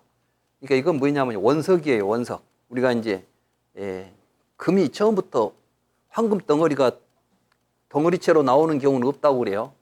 그러니까 금광에서 금을 캐면 금괴를 발견하는 경우도 있지만 이거는 극히 이제 적고 그냥 금이 조금씩 섞여 있는 돌덩어리를 깨다가 정제를 해가지고 금을 얻어요. 근데 옛날에는 지금은 이제 용광로에 넣어가지고 해버리는데 예전에는 그걸 다 쪼개가지고 사금처럼 이렇게 다 일궈내가지고 추려내서 금을 이제 인도에서는 만들었나 봐요. 그 과정이 여기에 소개됩니다. 그럼 금세공사나 금세공사의 제자는 그것을 나무통에 넣어 물로 씻어내고 흔들어내고 털어낸다고. 그렇게 제거하고 분리해내면 황금에는 작은 자갈이나 굵은 모래 같은 중간 단계의 불순물들이 남아있다고.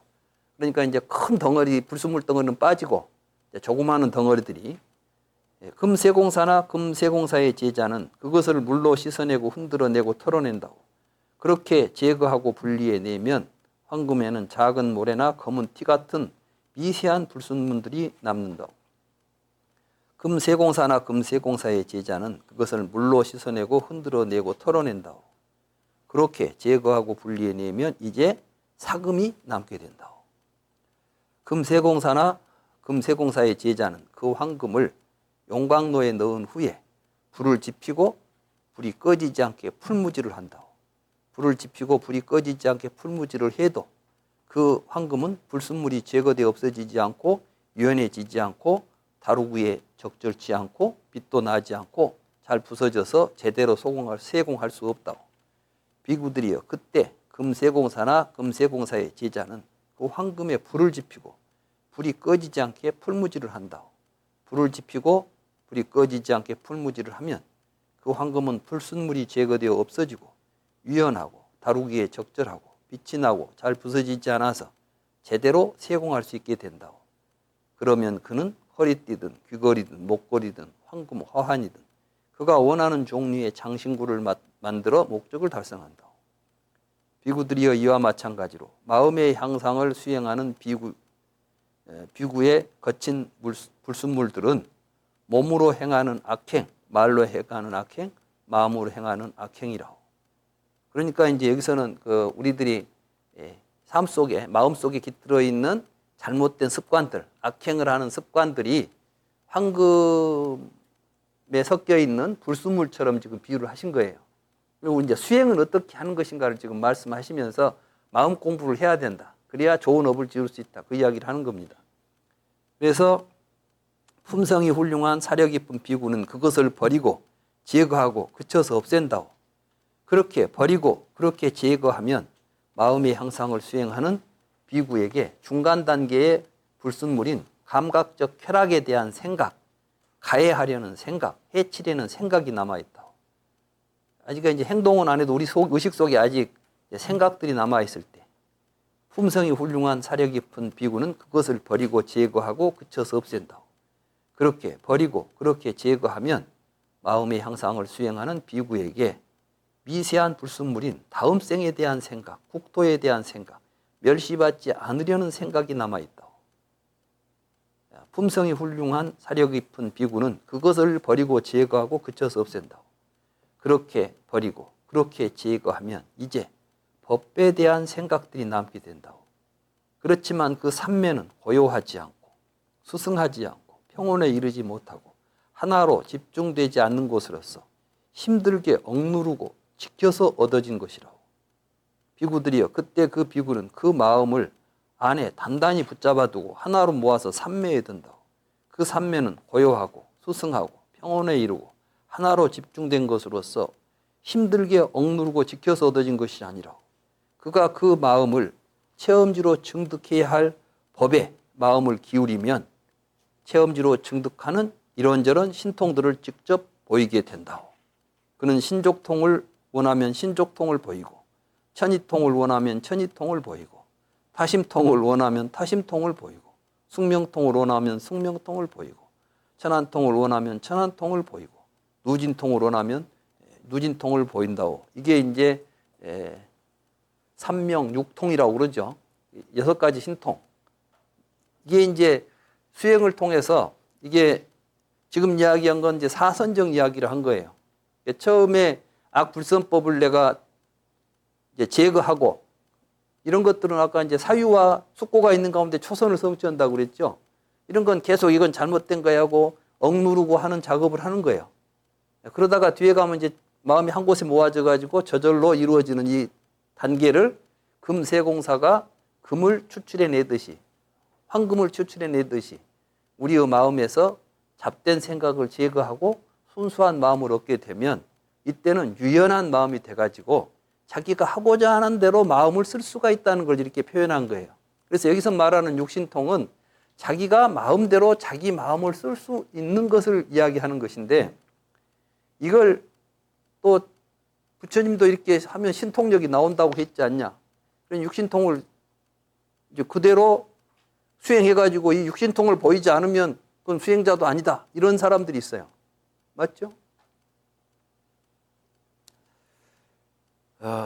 그러니까 이런 경이 있는가 하면 저 뒤에 이제 오늘은 시간이 없어서 살피지 못하겠는데 뒤에 가면은 이 아누루따라는 경이 있습니다. 3-29. 이 아누루따가 거기 잠깐만 봅시다.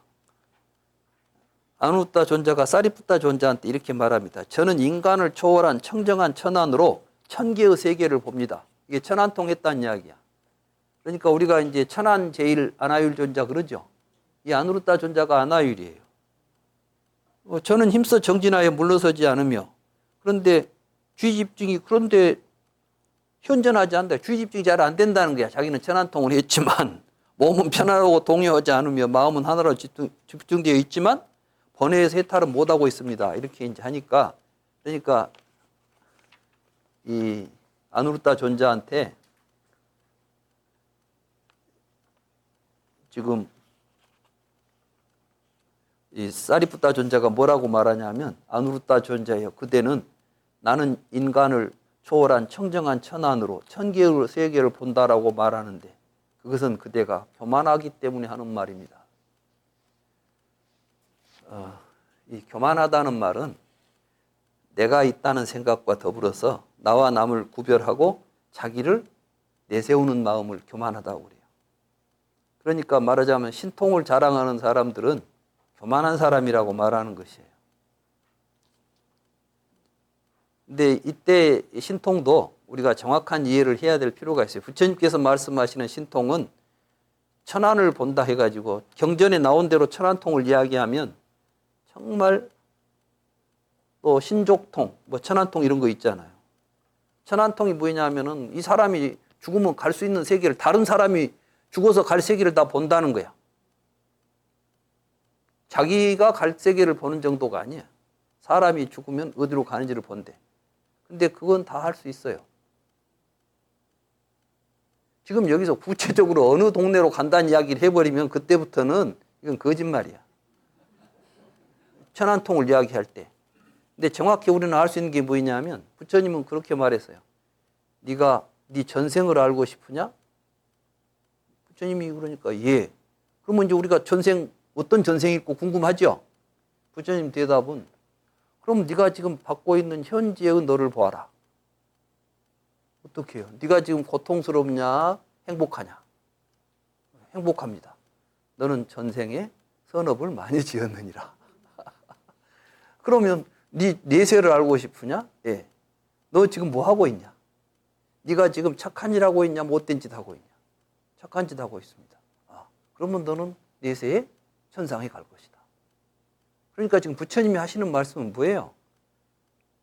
그걸 보는 눈이 생긴다는 것은 뭐겠어? 정확하게 업을 통해서 내가 현재 받고 있는 나의 현실이 과거의 삶의 결과물이고 내 미래는 현재의 삶의 결과물이라는 사실을 깨닫으면 이게 숙명통이고 천안통이 되는 것이지. 근데 그걸 이제 은유적으로 표현하니까 뭐 어디로 가고 어디로 억거부 성을 생을 다 기억해내고 이런 이야기가 나오거든. 근데 또 아이러니하게도 그런 걸 가지고 주장하는 사람들을 전부 부처님이 또 사견이라고 말해요. 그게 이제 브라마잘라 숫다라는 경에서 62견이 나와. 62견이라고 하는 사견이 나오는데 그 사견 가운데 들어있는 것이 숙명통들이에요. 그러니까 우리는 경전을 읽을 때 맥락적으로 읽어야 돼요. 그러지 거기에 나온 단어를 가지고 단어만 가지고 이야기를 하게 되면은 부처님 말씀 자체가 모순 덩어리야. 언제는 이거 사견이라고 해놓고 언제는 신통 부린다 하고. 아나율에게 부처님께서 그 쌍유타 니까에서 그런 말씀을 하셨죠. 아나율 존자가 부처님이 이제 가서 너 공부 잘하고 있냐? 예, 잘하고 있습니다. 부처님이 보니까 잘하고 있질 않아 지금. 뭐냐면 뭐 알도 모르면서 막 자기가 이 천안통이 열렸다고 사람들한테 뻥치고 있는 거야. 그러니까 가서 이제 너 공부 잘하고 있냐? 예, 잘하고 있습니다. 부처님이 넌지시 이제 갑자기 그 이야기를 하시더라고. 야, 내가 사람이 죽으면 그 사람은 어디로 간다고 이렇게 이야기하는 것은 무엇 때문인 줄 아니? 부처님이 그렇게 하니까 저도 따라서 한 거야. 근데 부처님이 이제 나는 왜 그런 줄을 아냐고 하는 그 질문 속에는 이제 말씀 속에는 어떤 이야기가 있냐면은 내가 그렇게 이야기하는 것은 내가 뭐 다른 사람하고 속이려고 한 것도 아니고 뭐 내가 잘난 척 하려고 하는 것도 아니다. 그럼 뭐냐? 만약에 지금까지 수행을 열심히 하던 사람이 죽었다 한다. 사람들이 와서 물은다. 이 사람은 지금까지 수행을 열심히 했는데 어찌 됐습니까? 수행을 열심히 했지만 죽고 끝나버렸다. 그럼 어떻게 되겠어? 수행 하나만 하지. 사람들이 수행하려고 하겠어요? 그러면 이 사람은 수행을 열심히 했기 때문에 다음 세상에 가서 더 훌륭한 수행을 하고 또 이 세상에 와서 열반을 성취할 것이다. 이런 식으로 이제 그때 부처님이 해주는 수기의, 이걸 이제 기라고 그래요. 기를 준다. 이걸 수기라고 해요. 그 수기가 발전해가지고 보살의 수기가 되는 게 대승불교의 수기고, 보살이 다음 생에 가서 보살이 된다는 이야기를 해줄 때는 그걸 기라고 그래요. 미약 같다라고 그래요. 이제 기를 준다는 이야기인데, 그 이야기를 통해서 부처님은 그 이야기를 이제 하는 거죠. 그러면 그 말을 듣고 사람들이 어떠겠어요? 아, 수행을 하면 반드시 좋은 결과가 있겠구나. 나도 열심히 수행을 해야 되겠다고 마음을 일으키지 않겠냐. 그래서 중생들로 하여금 수행을 하고 더 열심히 살면서 행복한 마음을 찾아가도록 하기 위해서 하는 이야기라는 이야기를 넌지시 해줍니다. 이런 이제 경전들을 내가 보면서 놀란 건 부처님께서 그러한 사실들을 제자들이 그러한 사실들을 하는 것을 가서 경계도 하시고 여러 가지로 지도를 하셨구나 이런 모습을 보게 됩니다. 그러니까 좀 맥락적으로 보고 이야기를 우리가 불교를 받아들여야지 그 단편적으로 봤을 때는 상당히 많은 오해가 있을 수 있는 경입니다. 이 경이. 그러니까 여기 보면 이제 숙명통을 보이기도 하고 타심통을 원하면 타심통을 보이기도 하고 타심통이 뭐예요? 천이통이라는 것은 하늘의 소리를 듣는다는 것인데 이게 뭐냐면 이치, 하늘의 우리가 이 연기의 이치, 업보의 이치를 내가 아는 거예요. 그 다음에 이제 이 타심통이라는 것은 다른 사람의 마음을 읽는 거예요. 근데 우리는 마치 그 옛날 뭐 궁예가 타심통했다 그래가지고 뭐 이거 이렇게 생각하는데 그게 아니야. 그래서 타심통의 내용을 어느 경전에 보면 어떻게 돼 있냐면 내 마음을 통해서 다른 사람의 마음을 보는 거예요. 누가 나를 때리면 아파요? 좋아요? 아프지 않아? 그럼 내가 저놈을 때리면 저놈도 아파하겠구나. 이렇게 아는 거예요. 타심통이라니까. 여러분 타심통 못 하겠어요? 타심통을 해야 소통이 된다고. 그러니까 이렇게 소통할 수 있는 마음, 하늘의 이치를 우리가 이 삶에 있어서 이치를 정확하게 파악할 수 있는 능력들을 여기서 지금 신통이라고 표현한 거예요. 실제로 이제 제가 이런 내용들에 대해서 저도 이제 관심이 갔죠. 왜냐하면 왜 부처님은 이런 이야기를 하고 있을까? 그럼 부처님이 말씀하신 이러한 신통에 보다 더 확실한 부처님의 의도는 무엇일까를 여러 가지로 살펴봤는데 그 가운데 보니까 이런 신통 이야기하는 가운데 타심통 내용은 나의 마음을 통해서 타자의 마음을 읽는 걸 타심통이라고 그러고, 하늘의 소리라는 것은 우리가 이제 보통 보면은 뭐 천벌을 받을 놈 뭐 이런 이야기 있잖아요. 그럼 이제 내가 업을 지었을 때에 어떤 결과가 올 것인지 이런 것들에 대한 것을 이제 다 이렇게 표현한 것이에요. 그래서 부처님의 가르침은 근본적으로 업설이고 업의 이치를 정확하게 보는 것을 신통이라고 한다. 이렇게 이해하시면 되겠습니다. 그리고 누진통을 원하면 누진통을 보인다. 비구들이여 마음의 향상을 수행하는 비구는 수시로 세 가지 상태의 마음을 써야 한다. 수시로 삼매의 상태의 마음을 써야 하고, 수시로 정근의 상태의 마음을 써야 하고, 수시로 평정의 상태의 마음을 써야 한다. 이게 이제 아주 수행에 있어서 굉장히 중요한 그 지침입니다. 우리가 이제 선정 수행을 한다 할 때 선정의 상태, 삼매의 상태라는 건 선정에 드는 거예요. 하나의 뭔가 한 대상에 대해서 집중해서 마음을 거기에 묶어두는 것인데, 그것만 하는 게 아니라 정근, 그 다음에 평정을 이야기하고 있어요. 그러면서 이제 이런 이야기를 하십니다. 비구들이여 만약에 마음의 향상을 수행하는 비구가 오로지 삼매의 상태의 마음을 쓰면 그럴 경우 그 마음은 나태해진다. 그러니까 거기에 빠져 있는 거예요. 그냥 멍하니 우리가 불멍 때린다 뭐 이런 거 있잖아요.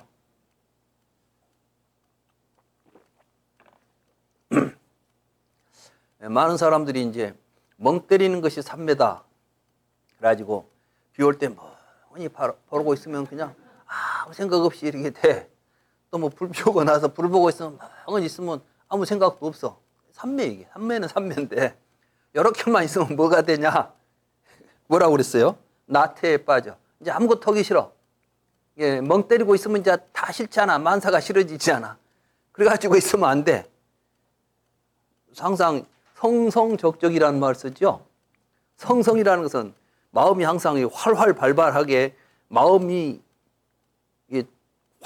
활동을 할 수 있는 어떤 활기가 있으면서도 고요한 상태에서 힘있게 탁 있는 걸 이야기하는 거예요. 근데 요즘 이제 명상 잘못하면 멍 때리기에 들어가가지고 나태에 빠져 있다가 나오면서 삼매를 닦았다 이렇게 말하는 경우가 있는데, 그러지 말라는 거예요. 지금 얼마나 자세해요, 이 말씀이. 만약에 마음의 향상을 수행하는 비구가 오로지 정근의 상태의 마음을 쓰면 계속 이제 뭘 잘해보려고 열심히 하려고 하면 뭐가 되냐? 마음이 들뜨게 된다는 거예요. 만약에 마음의 향상을 수행하는 비구가 오로지 평정의 상태의 마음을 쓰면 그럴 경우 그 마음은 번뇌를 소멸하기 위한 바른 삼매에 들지를 못한다. 그러니까 어떤 상태에 이제 빠지면 안 되는 거예요. 그래서 그러므로 마음의 향상을 수행하는 비구는 수시로 삼매의 상태의 마음을 쓰고 수시로 정근의 상태의 마음을 쓰고 스스로 평정의 상태의 마음을 씀으로써 그 마음이 유연하고 다루기에 적절하고 빛이 나고 쉽게 파괴되지 않고 번뇌를 소멸하기 위한 바른 삼매에 들어가야 한다.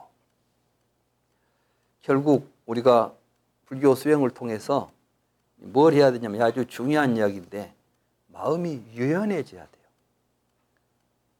자기 생각 고집하고, 그래서 이제 수행을 한 사람들은, 수행을 많이 한 사람들은 그냥 누구하고도 못된 놈도 다 어우러서 포용하고 이럴 수 있는 유연하고, 이제 어떤 마음이든 자기가 거기에 맞추어서 자기 마음을 쓸 수 있어야 돼. 이게 이제 자제예요, 자제. 근데 우리는 그게 잘 안 되는 게 뭐냐면 뭐 자기 자존심도 생각나고 나도 뭐 해야 되고 뭐 이런 것들이 하나씩, 이게 이제 굳어진 마음이에요. 그래서 아까 그 황금의 비유도 그게 중요합니다. 황금이 굉장히 부드럽죠. 금이 가장 다루기 좋대요. 금으로는 아주 얇은 것도 만들고 가는 것도 만들고 별걸 다 만들 수가 있어. 근데 이게 돌하고 섞어져 있는 금은 어떻게 쓸 수 있어요, 없어요? 안 돼. 부처님은 이제 모든 번뇌를 제거한 정말 지혜롭고 청정한 마음은 유연하고 누구와 어떤 것에나 적응할 수 있는 마음이에요. 이런 마음을 가지고 있는 사람들은 다투고 살겠습니까? 아니지. 이런 사람들이 사는 사회가 이제 행복한, 평화로운 사회가 되는 것입니다. 요즘 우리 젊은 이제 우리 학생들이나 젊은이들을 보면 너무 단단해. 조금만 해도 다쳐 그냥. 조금만 부딪혀도 막 불꽃이 튀죠. 우리가 지금 학교에서 학생들 교육에 이런 교육을 전혀 안 하기 때문에 그런 거예요. 학생들이 나는 그래서 이제 교육의 이게 기본이고 핵심이라고 생각합니다. 우리가 이제 자녀를 키우더라도 유연한 마음을 가지고 부드럽게 어떤 상황에서든지 그것을 바르게 적응하고 할 수 있는 힘을 심어줘야 되는데 자기하고 마음에 맞지 않는 것은 다 거부하고 내치고 부딪히고 깨지고 이게 지금 우리 현대인들의 마음입니다. 그렇기 때문에 우리 현대인들에게 더욱 절실한 게 이 불교의 바른 수행인 것입니다. 그래서 이제 우리 붓다나라는 이러한 부처님의 가르침에 따라서 바르게 수행해서 유연한 마음을 가질 수 있는 이러한 수행 프로그램을 이제 불경이 만들어졌으니까 이러한 경전들을 토대로 해서 수행의 바른 기틀을 만들 생각을 하고 있습니다. 그래서 이제 정말 우리 붓다나라 할 일이 참 많습니다. 읽어볼 때마다 그런 생각이 듭니다. 그래서 비구들이요 비유하면 금세공사나 금세공사의 제자가 단열로를 만들어 가지고 단열로라는 것은 우리가 대장간에 가면은 뭐 넣어놓고 막 멀겋게 달구는 데 있죠. 단련을 하기 위해서 쇠를 녹이는 화로를 단열로라고 합니다. 단열로 입구에 불을 붙인 후에 집게로 황금을 집어서 용광로 입구에 넣고 수시로 풀무질하고 수시로 물을 뿌려주고 수시로 살펴보는 것과 같다고. 만약에 금세공사나 금세공사의 제자가 황금에 오로지 풀무질만 하면 어떻게 돼요? 응? 그 황금은 타서 녹아버릴 것이요. 그러니까 이제 풀무질만 하고 있으면 녹아가지고 잿더미 속으로 다 이제 갈 거고 또 물만 뿌리고 있으면 어때요? 식어서 굳어버릴 것이고. 그 다음에 이제 뭐요? 그냥 계속 보고만 있으면 어떻게 되겠어? 제대로 정제가 되지 못할 것이다. 그러니까 아까 말한 세 가지 경우 있잖아요. 우리가 이제 스스로 삼매 들고, 그 다음에 정근하고, 그 다음에 살펴봐야 되겠죠. 마음의 평정을, 마음의 평정이라는 것이 왜냐하면은 아까도 말씀드렸죠. 우리의 마음이 평정해지면은 거기에 실상이 드러나는 거예요. 그러니까 이런 작업들을 수행할 때 이 세 가지를 항상 명심하고 어디 가서 앉아있든지 간에 내가 지금 멍 때리고 앉아있지 않는가. 그래서 자꾸 이제 거기다 이제 멍 때리는 데서 깨어나도록 각성하는 게 정근이에요. 그래서 자꾸 이제 각성을 하고 그러면서 이제 일어나고 있는 걸 마음을 고요한 상태에서 계속 잘 살피고 때가 되면 거기에 맞추어서 일을 해야 되잖아요.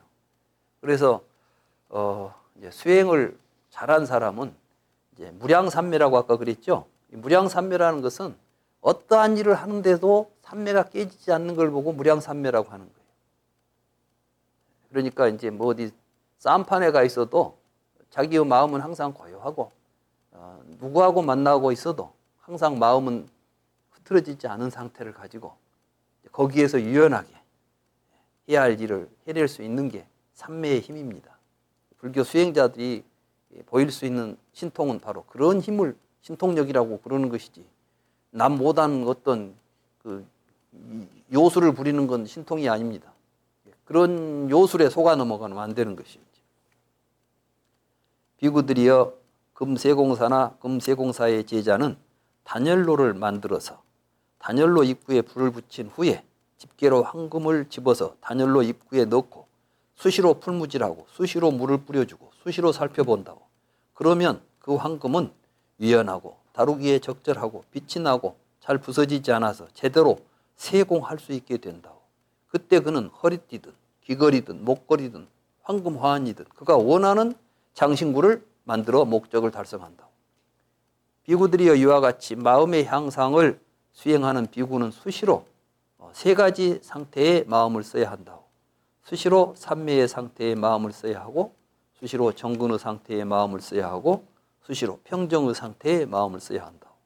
비구들이여 마음의 향상을 수행하는 비구가 수시로 삼매의 상태의 마음을 쓰고 수시로 정근의 상태의 마음을 쓰고 수시로 평정의 상태의 마음을 써서 그 마음이 유연하고 다루기에 적절하고 빛이 나고 쉽게 파괴되지 않고 번뇌를 소멸하기 위한 바른 삼매에 들어가면 그는 체험지로 증득하는 이런저런 신통을 직접 보이게 된다고. 그 신통을 원하면 신통을 보이고 신족통을 원하면 신족통을 보이고 천이통을 원하면 천이통을 보이고 타심통을 원하면 타심통을 보이고 숙명통을 원하면 숙명통을 보이고 천안통을 원하면 천안통을 보이고 누진통을 원하면 누진통을 보인다고. 그러니까 이게 이제 바로 이 마음을 가지고 유연하게 쓰는 것을 신통이라. 그래서 그 신통을 5만 가지 조화를 부리는 신통을 부릴 수 있다. 이런 표현으로 신통을 이야기하고 있습니다. 부처님께서는 항상 나는 업을 이야기하는 사람이다. 나는 항상 업에 대해서 이야기한다. 이런 말씀을 하셨죠. 그와 더불어서 부처님은 항상 나는 괴로움과 괴로움의 소멸에 대해서 이야기한다. 그 말은 같은 말씀이에요. 그 말은 뭐냐면 우리가 괴로운 것은 무엇 때문에 괴로워요? 우리가 잘못된 삶을 살기 때문에 괴로운 거예요. 그러니까 업 때문에 괴로우니까 업에 대한 이야기를 부처님은 끊임없이 하고 계시는 겁니다. 불교의 업설은 불교의 핵심입니다. 그리고 저는 이제 경전 속에서 업이 곧 연기다. 업보는 연기하고 같은 말입니다. 연기라는 것은 조건에 의해서 나타나는 것이죠. 아까 부처님이 어떤 씨앗을 뿌렸을 때, 원인 행위를 했을 때 조건에 의해서 결과가 나온다 그랬죠. 그랬죠? 조건에 의해서 결과가 나오는 관계를 연기라고 그래요. 연기. 그러니까 연기하고 업보는 같은 말이에요. 내가 왜 이걸 강조하냐면 학계에서도 그렇고 우리 주변에서 업설하고 연기설은 다르대. 업설은 윤회설이고 연기설은 무아설인데 윤회설은 아가 있어야 되고 연기설은 무아설이니까 아가 없다고 하는데 그러면 업보설하고 연기설하고는 동일한 사상이 아니죠. 모순된 사상이죠. 근데 불교 속에 업설이 끼어들어가지고 불교를 혼란하게 만들었다. 뭐 이런 이야기들을 아주 불교를 전공하는 학자들이 굉장히 중요한 연구 결과처럼 이야기를 해요. 똑같은 이야기를 갖고 저렇게 잘못 해석을 한 이야기를 하는지 모르겠고 그러니까 하나를 버려야 될까 두 개를 같이 갖고 가야 될까 고민하는 거야 불교가. 근데 그렇지 않습니다. 부처님은 업보는 있으나 작자는 없다. 그러니까 불교의 업보설은 무아의 업보설이죠. 그 도리를 바르게 아는 것이 그 도리를 바르게 알면 사실은 생사가 없다는 걸 알게 되는 거예요. 그러면 결국 우리에게는 바른 삶만이 남게 돼요. 이 삶을 어떻게 살 것인가? 어떤 마음으로 살 것인가? 붓다는 수행을 통해서 황금처럼 유연하고 부드럽고 밝게 빛나고 변치 않는 마음을 가지고 살아라. 그걸 위해서 우리는 수행하는 것이다. 이렇게 지금 말씀하고 있는 겁니다. 우리는 이제 그런 수행을 하는 부처님의 제자가 되기를 기원합니다. 오늘 제 이야기는 여기까지 하겠습니다.